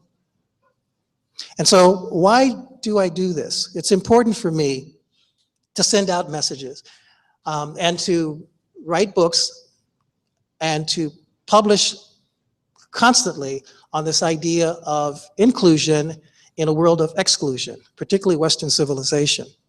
So in 1992, I published a book, I think the first book on African American architects. We are now collaborating, myself and Mark Raymond and Brad Grant and a couple of others, on another publication. Well, you are Big Papa Africa. You are the guru above it all. And Joe Otto, and we're looking for someone else from the continent to even do a larger exploration in an edited format of cultural dynamics, particularly Black cultural dynamics and architecture. And so why, last thing, why do I do this, right? I believe that every architect, every designer has 3 phases in their career. First phase is a point of beginning, then a point of reference, and a point of departure. And my point of beginning was the neighborhood that I grew up in Las Vegas. I grew up on the West Side in the 50s and 60s. And one of the things that I realized is that everybody in my neighborhood had to be an architect. We were the ones who built our neighborhoods, who thought about the urban conditions, who thought about structural materiality, and we all, as a collective group, helped one another in those days, right? Earlier talk at the first panel was referencing around what happened. We had Black Power, and we had this whole notion of a stronger collective consciousness, is what I term it, back in the 50s, 60s, and 70s, emerging mostly in the late 50s and early 60s. One of the things that I think happened was that when we got this freedom in the 1964 and the 1968 Civil Rights Acts, the best and brightest of us moved out of our neighborhoods. Right? That's one of the major things that devastated our neighborhoods, because even today, the majority of us who are Black and of color live in our neighborhoods, but not the best and the brightest of us. So I think that's one thing that happened. And I realized that growing up in Las Vegas, my parents were architects. They taught me how to navigate, to create a room. I didn't know any architects, certainly not a Black architect. My point of reference, it's very interesting, it's modernism. And I remember being in 3rd year at Arizona State University undergraduate school, going into the library one evening, working in studio all night like we all do, and looking for more reference material for a project. And I pulled Japan Architect. First time, I didn't even know of this publication. And in the library, there were only about 4 to 6 of these publications. And I remember looking at the quality of work and thinking, this is not white. And this is incredible quality. Right next to that was a book, and this was 1973 or 74. There was the 1968 mid-May issue, I'll never forget this, of Architectural Record magazine. And on that cover was a house by Richard Meyer, the Smith House, which is now the Littlefield House. And the reason I know this is because I know Mrs. Littlefield, I know Mr. Smith, because I've been to the house about 12 times, myself in Darien, Connecticut. But I remember looking at that house and saying, in my own head, that's architecture. That's architecture to me. And what I was looking at was the cleanliness of the design, the way it was set in the landscape, the light, the glazing, the proportion of solid to void, all of those things that I thought was important to me. But most of all, it was this integrated sense of outdoor and indoor inclusion, right? Brilliant, beautiful white, stark setting it apart. Almost again like I found myself in architecture studio, this white box, me being the black box, in this green setting, in architecture school being this white setting, and the building spoke to me on many, many different levels. And after that, for the next 5 years, I became Little Black Richard Meyer, and almost everything that I did had to do with that sense of order. And in that first book that he did, you flip the pages and you can read on the left-hand side the 5 elements of his design. And on the left-hand side, here's the overall image of the building, and then it takes you through the planning and then to the details, right? The book was amazingly structured, right? But then it wasn't enough. Point of departure, and this is very, very late, I have to admit. I saw this library in Bolgatanga by an architect named Max Bond. And when I saw that, realizing, again, where it was, who did it, and then talking to people like Victor and others about how it manifested, I knew that there was a new day. But I also realized, after becoming Little Black Max Bond for 5 years, that it wasn't going to happen on a consistent basis. And it didn't happen for him on a consistent basis. And so for the last 10 years, I've been really focused on messaging, because I think that that's where my strengths lie. I like to design. I'm not the greatest designer. I like to teach. I'm not the greatest teacher. But in messaging and getting the word out and pushing us to another level, that's the focus. Thank you.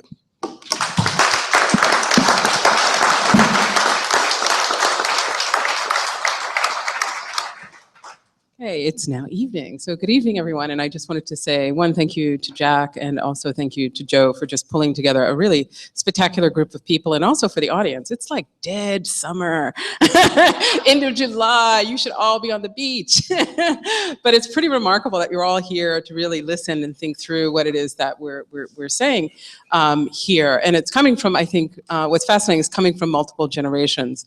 And so one of the things I wanted to maybe just mention a little bit is about radical practice. And I want the sort of younger folks in the audience to really think about this. Like, what is your practice going to be once you finish school? And how do you actually cultivate that and do that? I think Tony brought up a really great point, was that she went from architecture to planning and urban design in order to sort of get closer to where the politics were and actually make a difference. And I think for me, that is something that almost every person that I know that's Black, that's in architecture, has evolved a kind of hybrid practice, and what I would call a radical practice by necessity, in order to do things differently.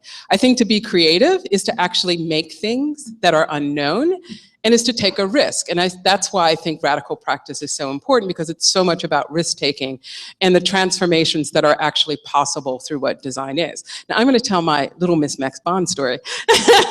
That's the counter to what Jack's saying, and Jack and Joe are both in this narrative. But I was a young girl from Jersey who found herself at the University of Virginia in the early 80s, early to mid 80s.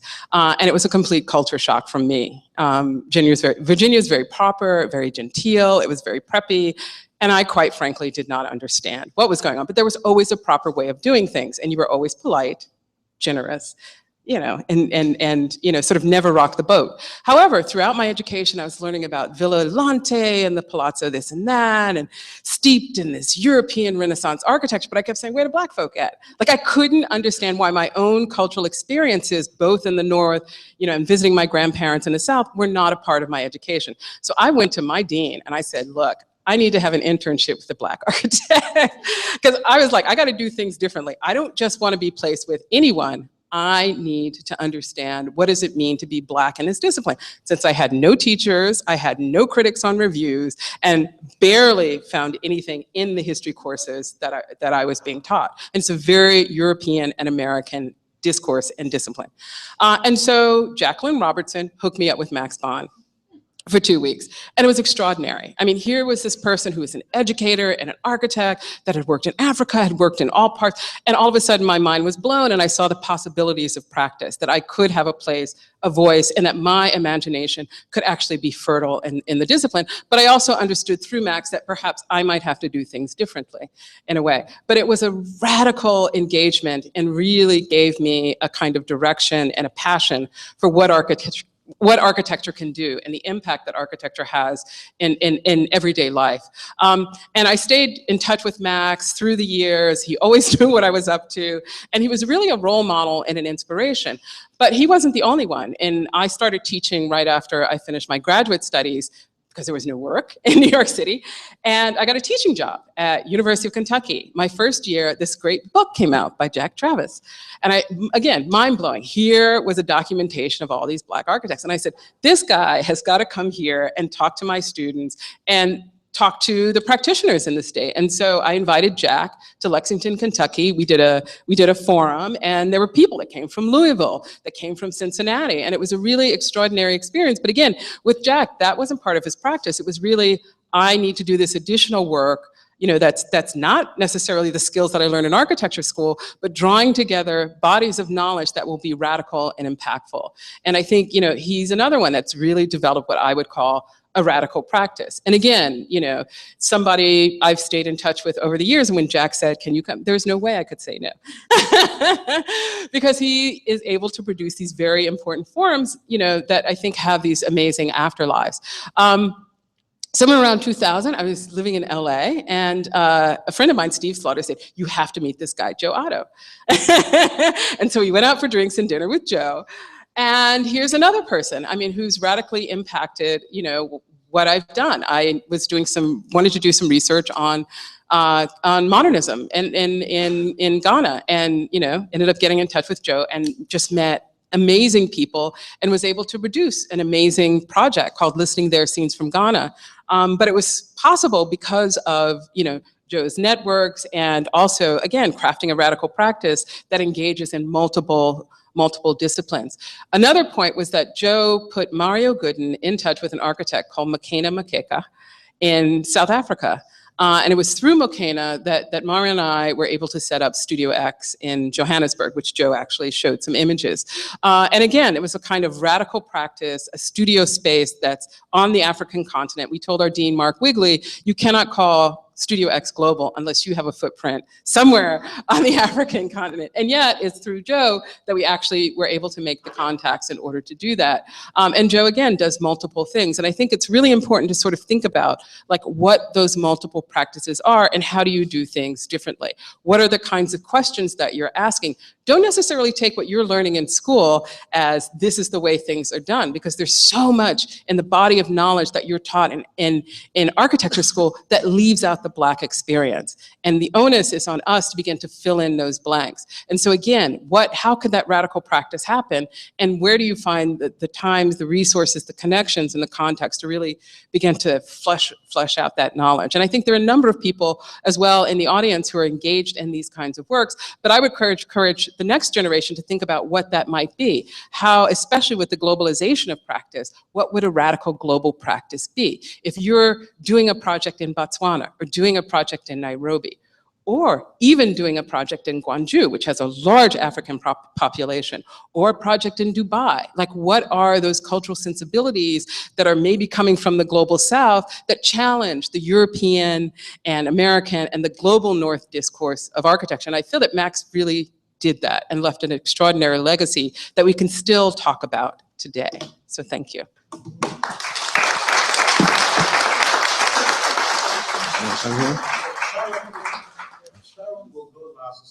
Yes. Whoa, some great thoughts. You know, we've all had this similar kind of trajectory of thinking. You know, I studied with Mark in London. And believe it or not, I was born in Ghana and left Ghana when I was 18. But we're trained in a very Western way. However, it was underpinned by our traditional values because, you know, our grandparents were still alive in those days. So I tell people, I'm one of those people who kind of transitions between tradition and modernity or Western way of thinking very seamlessly. Now we talk about Kwame Nkrumah. Can you believe that growing up in the 60s, we could not discuss Kwame Nkrumah in Ghana? He was not taught in our schools after 1966. So we are of the generation who are to discover Nkrumah and the Pan-Africanist movement and all this stuff abroad. And my first rekindling of this kind of knowledge happened in London. And then I read the book of Alex Haley, Malcolm X, where Malcolm talks very passionately about Nkrumah and all these things. And this is where my love for trying to understand who I was as a Ghanaian began, not in Ghana, but in Washington, D.C., 1986. So this notion of diaspora, I have lived it. And in trying to understand how my creative impulses could be harnessed, I came up with this word, innovative. We talk about innovation, but innovation underpinned or shaped by who I am. So again, how does one straddle tradition and modernity and creating a certain vocabulary or language that I think people can understand? So I've been also very blessed to have met Max, and I was sharing with Victor last week some emails that Max and I were talking about this very issue. What year was this? 15 years ago? I don't remember. Something like this. Sharon Sutton invited me to, what year did you bring me to Washington State? I don't remember. But again, it was a turning point in my life. I was teaching at USC. And I remember in that year, I said to the dean, the late dean, to me that, why don't we have a Ghana studio? He said, oh, Joe, this is too far-fetched. The board will never approve this, blah, blah, blah, blah, blah, blah. And I was so heartbroken about this. And then I get a call from Sharon to come and do studio in Coleman. Again, rekindling my African and African-American kind of a connection. So I thank you very much. And for me, I needed to practice architecture in the place of my consciousness. And America and Los Angeles offered that to me for many, many decades. However, after the second Gulf War, America had changed. And I felt that I couldn't, in the people that I thought understood where we needed to be as a people, as a human people, how do I become so conservative? And I decided I was going to go back to Ghana. It was a very tough call in 2004. Because again, as has been described here, most of Africa architecturally is very conservative. And I decided, just as we're doing with this new building in Jamestown, to design a building that embodied who I think I am. So I designed my own house in 2004 and built it out of local materials, compressed adobe, timber, and bamboo, things that now we take for granted. But in 2004, every Ghanaian architect thought that was nuts. I mean, it was crazy. I thought, what is so crazy about this? When I drive 10 miles into the suburbs, in the old villages, I see all these traditional buildings. And so what is so strange about it? But it was this notion that you can't use local materials to develop a contemporary sense of place. Well, I am living it 12 years later, and I'm loving it. And now it's become much more acceptable. So it's all I'll say is we've had great people who have mentored us, all of us, we talk about it. It is our most important role that we pass this love on. And this is, as Jack, at the twilight of my years, I think another 50 years ago. But my passion is to work with young people, not necessarily architects, but young people who want to be part of change. And the little that I know, and I always drag in all my friends to come and help. And so this is what I stand for as the chairman of Archi Africa and as a humanist. Thank you.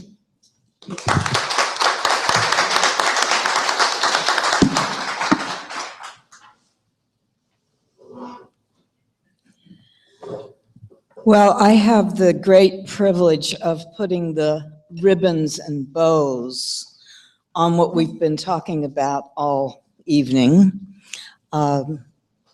which is to share with you the version of Max Bond's Pan-Africanist journey that I experienced as one of 59 ethnic minority students who attended Columbia University during a revolutionary period in US history between 1965 and 1975. How do I get this to go forward? No, I need to do it myself. Okay. All right. I think we're on the right page here. This group of 10 women, one of whom is in the audience, and 49 men comprise the only significant cohort of historically marginalized students to attend the School of Architecture unto this day. Our recruitment was undoubtedly the most audacious effort in the nation to ride the 1960s wave of Black power and transform an Ivy League's elitist practices. Columbia's revolutionary period began in 1965 as cities all over the country were erupting in violence. Televised worldwide, these uprisings catalyzed public attention and resulted in more than $100 million in funding to address the problem, including a $10 million Ford Foundation grant to Columbia University. But urban tensions continued to build, including at Columbia, where a week-long student rebellion halted classes in April 1968 and ended in a violent bust by the police.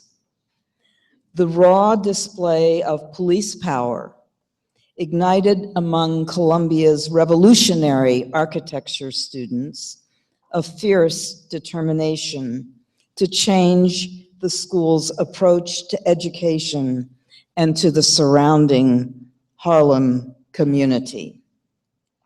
Enabled by Ford's deep pockets, the recruitment effort began at the School of Architecture, led by 2 of its 3 Black students, William Garrison McNeil and Carl Anthony, and its only Black faculty member, J. Max Bond Jr. Max had just been hired as a lecturer, having gained the experience necessary for a Columbia appointment by leaving a country where racism greatly limited opportunities for Blacks to pursue professional careers. After earning an architecture degree from Harvard in 1958, Max had first worked a year in Paris with the distinguished pioneer of modernist architecture, Le Corbusier. He then worked 4 years in New York City, where early 1900s back to Africa sentiments were being reignited by the 1960s liberation struggles. A contemporary concept of Pan-Africanism put Black culture at the center of these struggles as Blacks thronged to poetry readings, street theaters, and art workshops, and read almost anything that was Black. As Black power vanquished the myth of white supremacy, Africa emerged from a shroud of folklore and stigma to become a source of pride. Black Americans tapped into the energy that had been released in 1956, when the oldest inhabited continent on Earth emerged victorious from almost a century of European colonialism, as first Sudan won independence, followed in rapid succession by Ghana, Nigeria, the Congo, Sierra Leone, Algeria, Kenya, Zambia, Gambia, and others. As the concept of a Black aesthetic gained currency, Max joined the many Black Americans who were pulled to Africa as a place to absorb the distinctive culture of Black people. He spent 2 years working for the Ghana National Construction Corporation and another 2 years until 1967 teaching in what became the Kwame Nkrumah University of Science and Technology. In Ghana, Max was given more responsibility than he would ever have had in the States, gaining the credentials to become New York City's most influential African-American architect and one of a few Black architects of national distinction at that time. Upon his return, he served as the second executive director of the Architects Renewal Committee in Harlem, a nonprofit organization founded to provide Black communities with a voice in redeveloping their neighborhoods. Where am I? In 1969, at age 34, Max was appointed adjunct associate professor of architecture at Columbia University, the first Black to have the word professor in his title at the School of Architecture. By then, the school had excelled in using the Ford monies to increase the number of ethnic minority students from 3 to 8 in 1968, to 41 in 1969, and then to over 50 in 1970, before we vanished around 1975. Many students in this unusually large cohort of ethnic minority recruits adopted Max's Back to Africa sentiments, using the school's prestigious Kenny travel funds to go on study tours in Africa instead of in Europe. In 1971, Max convinced the faculty to allow him to use the Kenny monies to take 9 architecture and planning students on a trip to Ghana during an extended spring vacation. This not only entailed missing 2 weeks of normal coursework, but it also meant making those awards in advance of the other 22 awards that would be given later that year. During our trip, we met with faculty and attended reviews at the School of Architecture. We visited a slave castle, and we also traveled throughout the Ghanaian countryside. In return for using the Kenny monies in this non-traditional manner, we mounted an exhibit documenting our travels in the attic of Avery Hall, which we refurbished for the occasion. My exhibition contribution was a site plan and mud hut design that I had developed for Ghana's VISTA program. VISTA wanted to facilitate the construction of villages by pouring foundations for huts that people would then construct for themselves. My assignment was to figure out an appropriate site plan for the foundations, given cultural and ecological considerations. After graduation, several cohort members received fellowships to undertake study tours of indigenous and ancient African architecture. Later, one person used a Fulbright Scholar Award to travel and teach in Zambia and Uganda. However, 3 cohort members decided to begin their careers in Africa as Max had done, in order to apply their skills to developing this newly liberated continent while gaining superior work experience. For example, one cohort member who began her planning career in Nigeria explained that, and I quote, "I was a Pan-Africanist when I was in school, and we were about building a nation. After Columbia, my husband and I went off to Nigeria. We knew it was building and redeveloping much of its country, particularly in the urban areas, and we wanted to be a part of that. So we went to Nigeria in search of work. After graduation, we pursued our Pan-Africanist dreams." End of quote. Her first job involved conducting a census of a small village outside Lagos, where hundreds of Volkswagen assembly plant workers were expected to migrate. She quickly advanced, becoming Lagos's town planning officer. Another architect cohort member first worked in several New York City firms, gaining enough experience to become registered just 2 months after Mozambique won its independence from Portugal. This person explained, in another quote, "I got licensed and I decided that I wanted to go to Africa to work. And so I went to Mozambique. And so I was there for 4 years. I think Colombia just gave me an outlook that I might not have had otherwise. You know, the whole idea of working and giving back and working in Africa was based in part on the fact that I got a chance while I was at Columbia to observe what another architect had done in his generation in Africa." End of quote.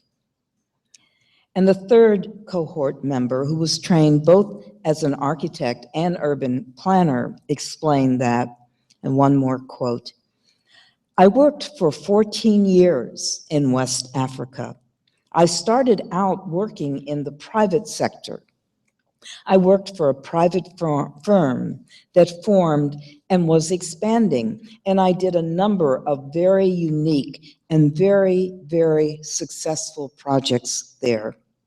One of the things I did overseas was that I worked a lot in higher education. I was the project architect for dormitories, for law school buildings, for sports facilities, for science buildings. And from there, I went back into practice as a principal of a very large firm where I stayed until I returned to the United States."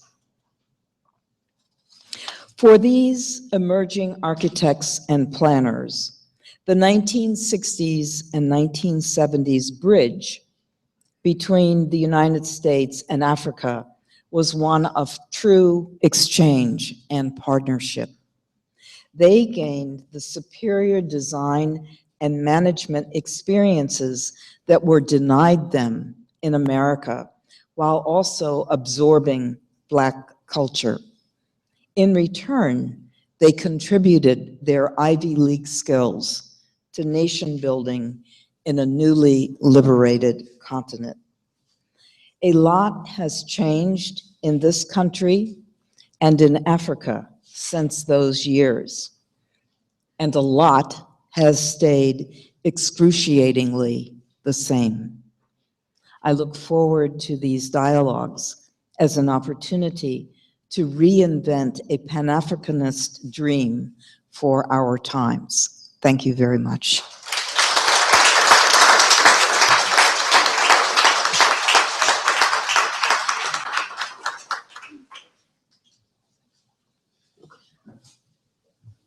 Please give another round of applause to the panelists.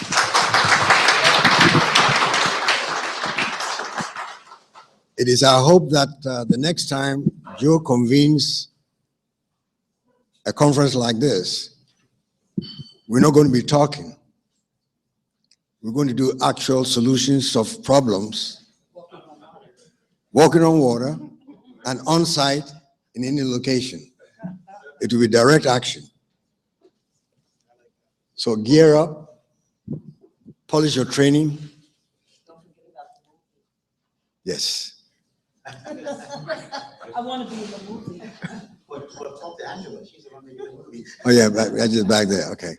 So Joe, am I correct? Yes, we can take some questions now. Am I correct? Yep. That the next time it's not going to be another dialogue. We do it. It's going to be charrette solving problems. That's right.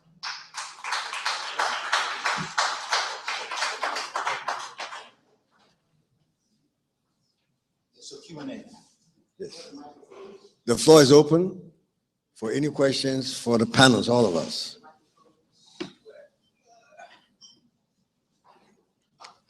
Yes. You have a microphone? Go ahead and begin. Speak loud.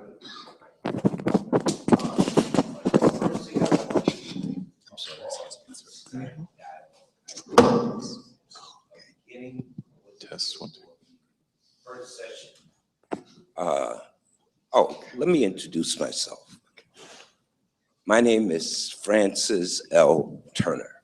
I am a licensed architect, registered architect, and this distinguished panel today includes two of my very good friends, Dr. Sutton and Victor DeGenio. Now, let me give you a little connection about both of these people in my life. Before I went to Columbia University, I went to Howard University. And I went to Howard in 1960. And one of my classmates was Victor DeGenio. We became very, very close, very tight. We had a couple more African architectural students that didn't really weather the storm, but Victor weathered the storm and has become a great educator. And whenever I'm in Washington, I make it my business to stop by and see him, see how the school is coming along. Sharon was on. So good to see you. Sharon is, how can I say? Sharon is brilliant, one. And you got to understand, Columbia at that time, it was really a man's school. And it's kind of hard to kind of reconcile the women being involved in architecture. But along with Roberta and Sharon, they took the leap because we all had this opportunity with Max, and I'm going to speak on Max in a minute, to go to Ghana before the rainy season. Now, and your presentation was on point because that was very real. The time was real. But it was really only Roberta and Sharon that was on the trip. And they hung with us. We went from Accra to all the way to Takoradi to Bogatanga, where we saw Max's museum. We even went, did you go with us all the way to Wa? Oh, there was a few of us. I had to go to Wa, right? But it was a changing experience. And I feel very blessed that I had that experience. Now, talk about my good friend, Max Bond. I had dropped out of Howard, but I was on my way back to Howard when my boss at the time was James Stewart Poshak. So Poshak said to me, "Oh, Frankie," call me Frankie. "Oh, Frankie, you gotta go meet this black architect." So I said, "Well, I know Eichler Johnson because I work for them. I know Roger Glasgow because I work for him." But he says, "No, I want you to meet this guy." So Jim's office was on 41st and Lexington in the penthouse. Well, we came down, jumped in a cab. I said, "Who is this guy?" Right? We ride up to Max's office, which was on 110th Street and Lenox Avenue. So we go up, and Jim Poshak was just bustling with, "Wow, this guy is great." And then he says to Max, "Oh, but you can't have Frankie," right? So I kind of stopped for a minute and said, "Wow, what was that about?" But Max pulled me to the back of his office, and he says, "Look, we're trying to get Black students that have some experience in architecture and some experience in an architectural school." Well, I said to him, "Look, I've already made my plans. Howard's going to give me money again, and I'm prepared to go back to Howard."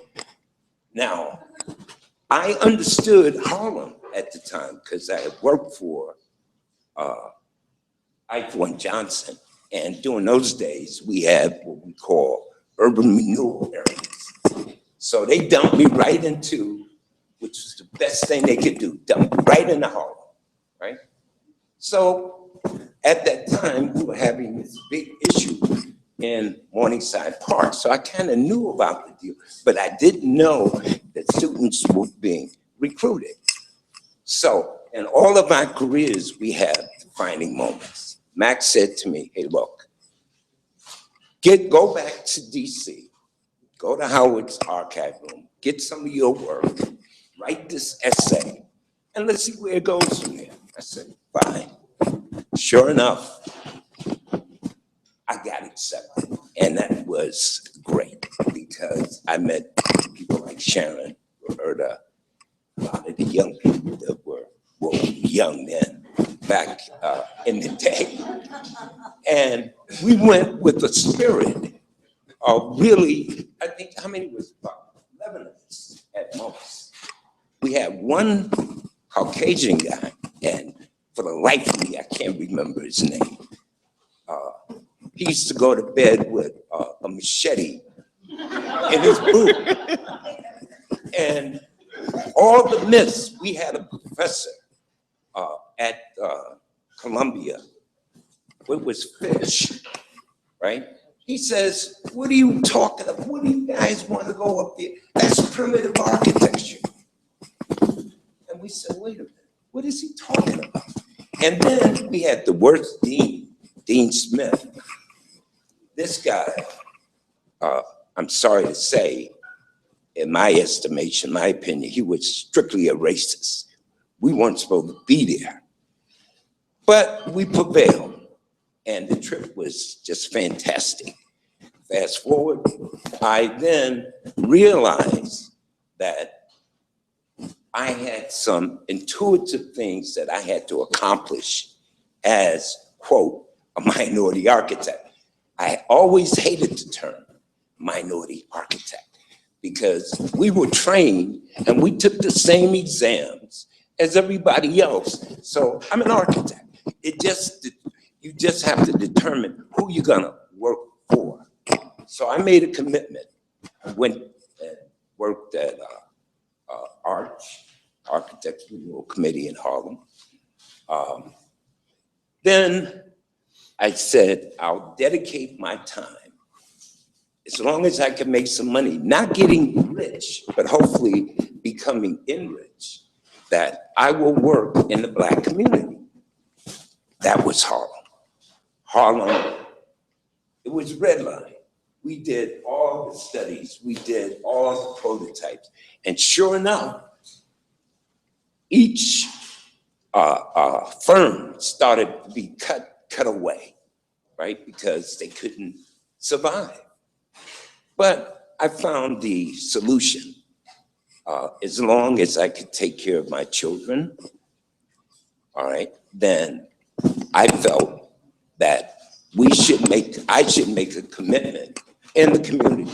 So in these dialogues, you gotta make a commitment, all right? You gotta want to, because the minority community, Black community, African American community, they do not have deep pockets. So you're called upon to do many things. And those things are putting the packages together, understanding the financial considerations, but more so become a reflector of what the people want, not to impose your will. I was so taken aback at the trip to Ghana.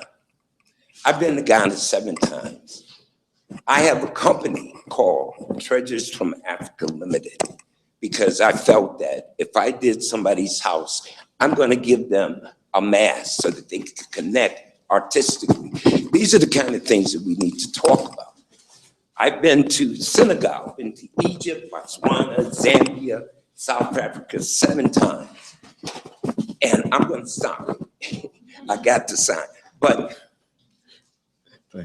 I hope that next time we could talk about some basic solutions, because believe me, all those places, countries that I talk about, they're all in the same boat. Either you got money or you have. So we got to find a way to bridge the gap and create a real quality of life for our people, because this is a global thing now.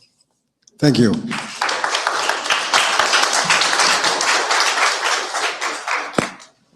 We ran out of time, so let's say, no, because we got to be here by 8 o'clock. So we take 2 more so that, yeah. Okay. 1 second. If we can get 2 questions at the same time, and then the panel can answer them. So you are one, and then you are next. Yeah. Okay. Sorry, mine is more of a statement. My name is Melbourne Garba. I'm actually a structural engineer from Sierra Leone. I think this forum is actually something that really I've been looking forward to having. I always come to the Naikoba Noma meetings, and I'm always actually here. Everybody has been talking about Max Bond. He was someone I actually also worked with when I came to America in 1992. I was working for Arabs. I worked with him on the Zimbabwe University of Science and Technology, and he made a very good impression on me. And I have an older brother who's an architect living in Sierra Leone, and I introduced him to Max Bond. And it is amazing how Max has touched so many people's lives, because he introduced my brother to an architect in Zimbabwe who he worked with, and then he moved on to Botswana to start up a practice there. And so he now has a practice both in Sierra Leone and in Botswana. And I actually told him about this event, and he said I should mention this. But I'm glad that Joe came and he told us about this. I also passed this information on to architects in Liberia. A couple of architects I know. I said, look, the African American community in New York is going to start trying to have this conversation with architects in Africa, and this needs to happen. And I was telling Joe, and he goes, oh yes, I know the architect in Liberia. I mean, it's such a small world. So there's a lot I can say, but all I'm saying is this is the time for us to connect with each other. In Sierra Leone, I'm working on trying to preserve a slave castle called the Bont Island Slave Castle. It's probably the most important slave castle to African Americans. I need African American architects to come and let us do this together. Okay. So these are the type of things I think we want to do. I work for a firm now called Gideon Consulting. It's a small minority firm, and really, I think we're going to try and help work with all these architects here. So that's all I have to say, and if you have a question, I'll pass it on. This is the last one, so we can just wrap it up. Good evening. My name is Kyle Spence. I'm a product of both Columbia University and Howard University. I also have built work in Harlem. However, my question is in challenging a global context and considering radical practice. What is our responsibility as designers and architects of the diaspora to the conditions on the sites and spaces that we build to sustaining human life? Are we to protect the health, safety, and welfare of our labor force, or address the mechanization of the human beings utilized as instruments of production for the spaces we build? Thank you.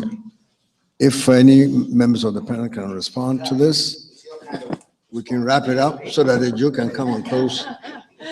I think, yeah, no, excellent. I think excellent question, Kyle. The question of, you know, what does it mean to actually build? I mean, I think the green building agenda that has evolved over the last 30 years really is about sustaining human life. It's about the planet, it's about climate change, and it's about producing buildings, right, that fit in a way that the human conditions, I think, that Victor are showing, you know, really can be addressed. And that's become very much part of the AIA platform in a way. But that's also sustaining human life in terms of occupants, but there's also sustaining human life in terms of the people who actually build the buildings and other ways. And I think the AIA could go a lot further in expanding their human rights platforms. As architects work more globally, you know, a lot of the informality, particularly in the construction work sector, which is part of the research I do, is exploited. And it's a big problem because a lot of those people are Black and brown bodies who are literally worked to death in order to make some of the most extraordinary projects in Dubai, in United Arab Emirates, but also all around the African continent as well. And I think, you know, having architects kind of aware of that aspect is also, and again, breaking the rules and seeing beyond what the discipline or the profession says to say, no, I'm seeing other things, and how do we do things differently? Thank you. As I mentioned earlier, I believe that my focus role is informant. And I think on a personal level, two things. Number one, there's enough work in Black and African communities worldwide to keep every registered Black architect busy for the rest of their lives right now. And so to me, the problem is not the best and brightest, because we have them. The problem for me is not that we understand regionalism or that we understand materials or local conditions or structure, because we do. We have talent. The problem is collective consciousness. We don't have a collective design political will that says that we are unified and that we have an agenda to protect ourselves and our children as we practice. And I'm afraid that's necessary. And one last thing, I think that we also need to have some sense of some unique quality that our clients have to come to us because they can't get it from anybody else. And see, that means that you got to have a collective political will. It doesn't have to be the same thing, but it has to be something that all of us understand comes from our Blackness. And right now we don't have that. I can say to you, is there such thing as a Black art? Is there such thing as Black music? Why is there Black music and no Black architecture? There's even a Black comedy, right? I was at a meeting of the Black scuba divers in Dallas, Texas. And yet today, an organization that is 95 or 98%, depending on who you talk to, is Black, calls itself Minority Architects instead of Black architects. And Black architects who can't see that there needs to be some sense of tradition and aesthetic in our work along with all the other things that we do. And I think that, again, we've got to find something that nurtures us. You can't sing the blues without going to the blues men, right? They're white blues singers, right? And women, right? Well, it's like actor, you know, when I sing. the blues. And I say to people when they ask me, I say right now, Black architects are singing the blues, right? We want to create jazz, but we have to first of all understand that we're singing the blues. And from that blues, as we all know, is jazz. Jazz is a lot easier because it's not co-opted by a power structure and a power scale as architecture is. And all of us have to go to architecture school to practice it. I think that any collective consciousness, any collective will, any Black aesthetic, any focus on a new Black tradition has to come outside the academy, and that's a hard sell, but that's where it's going to come. I can name you 5 white architects who left the academy before they graduated, and they've done some incredible, sustainable, cultural significant things. The Blackest architect, in my opinion, on the planet right now is Patrick Dujarric. And how many knows who Patrick Dujarric is? D-U-J-A-R-R-I-C. Look up that name on the net because that's where your Black education begins as architects. Sharon? Yeah, I agree with everything Jack always says. And, you know, I know that name because I look at his website. But one of the things that's different about architecture than jazz or any of the other arts, literature, is that architecture occurs on land. And land is the greatest source of wealth that there is. And so in order to do a Black architecture, we somehow have to get the land and to figure out how to get outside of the global economic system to a local economic system that, you know, I'm reading this book. It's called something like The Story Not Told. And it's about, or The Story Untold. You read it on Kindle Reader, you only see the title once, so you can't remember it. But it's about the invention of wealth in this country through fake money, through bonds that were sold that weren't really backed by gold, that mortgaged the slaves that created the wealth of this country. We need some ingenious way of creating another view of economic resources other than the one that we have. I don't know what it is, but it has to be a way that we can get the wealth of the land in order to house the billions of people who need housing, who really don't need us as clients. I mean, we need them, right?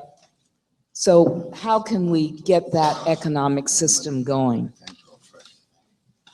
Actually, before we go, can I just make a comment quickly? Yes.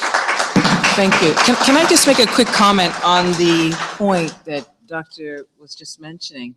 I'm now working in Harlem, as some of you know, and they say that 40+% of all buildable sites are owned by churches, Black churches. So there is a silver lining, if you will, in the gentrification going on in Harlem and probably many other places. You have churches whose parishioners unfortunately have moved out, but are sitting on millions of dollars worth of sites. And so what we're advising many of them to do is not to sell. Do not sell. Why?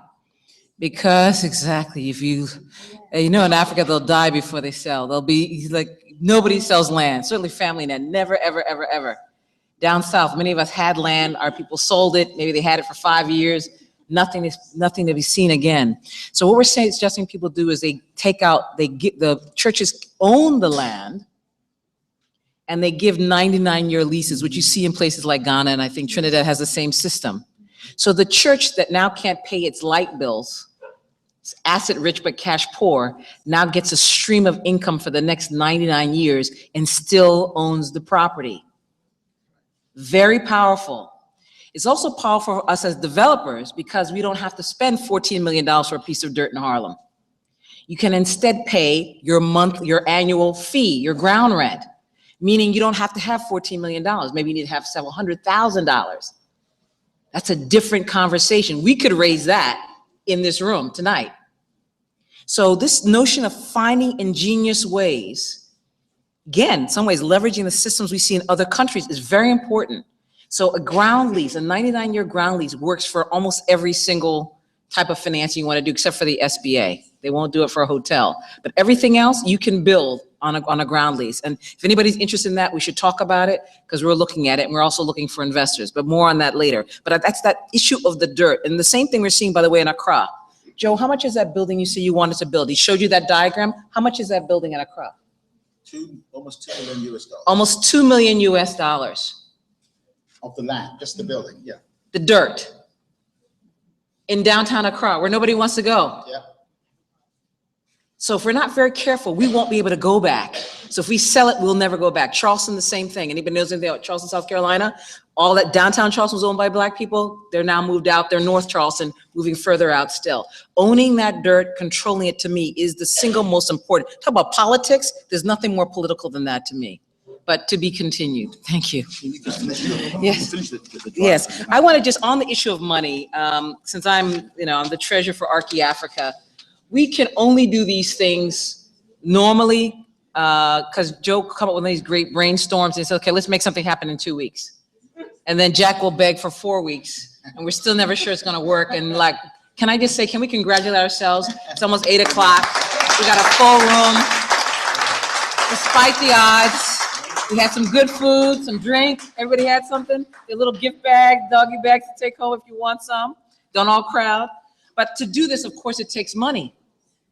And so I'm saying this because some of you have some of you know somebody who has some. Everybody has a little something. So we're going to bless whatever we have and give it. So on your seats, there's a piece of paper that looks just like this, but it's simple. Even if you don't have it, you just go to archiafrica.org/donate. ARCHI Africa with a K.org/donate. And if you can't do that, come and see us. We will collect donations. We didn't ask you to do it in advance. This is not a force. This is if any of the things we've talked about tonight make any sense to you whatsoever. We don't want to just be talking about it. We want to be doing it. And to do it, we need resources.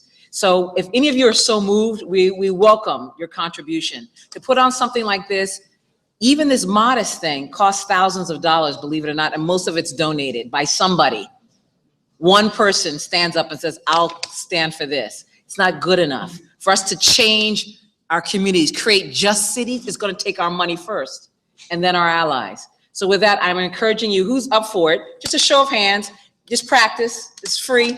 Just raise your hand. Who's so moved to say, okay, I'm willing to give something. It could be $1, $100, $1,000, $100,000, $1 million, $10 million, $1 billion. There may be a billionaire in this room. I don't want to think small. A future billionaire. Whatever you have and can give from your heart, we welcome it. Thank you very much. We have 1 minute, so if we give a round of applause to Judy, who made the belly full, to Joe and Jack and Karen for creating this, and for everybody who become a participant of this, we have redefined happy hour. All right. Thank you very much, Uncle. Thank you so much, Victor. But on a serious note, the next event is going to be in Lagos in October. So again, go on our website. I want all of you to like us on Facebook. Let's chat, let's communicate, and let's engage. So we'll see you in Lagos, October 12th. Okay. Absolutely, the last conversation.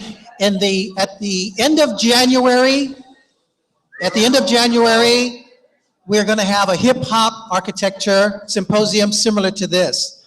Sekou Cook from Syracuse University is going to moderate a panel of 7 architects who are in their 40s, who when they were young were hip hop DJs, break dancers, and graffiti artists. And they're now architects doing buildings and designing and teaching at the university. So look for that information, and good night, everybody. Thank you for coming.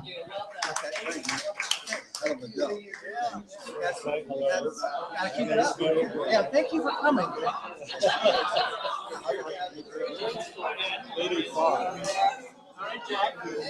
Seriously.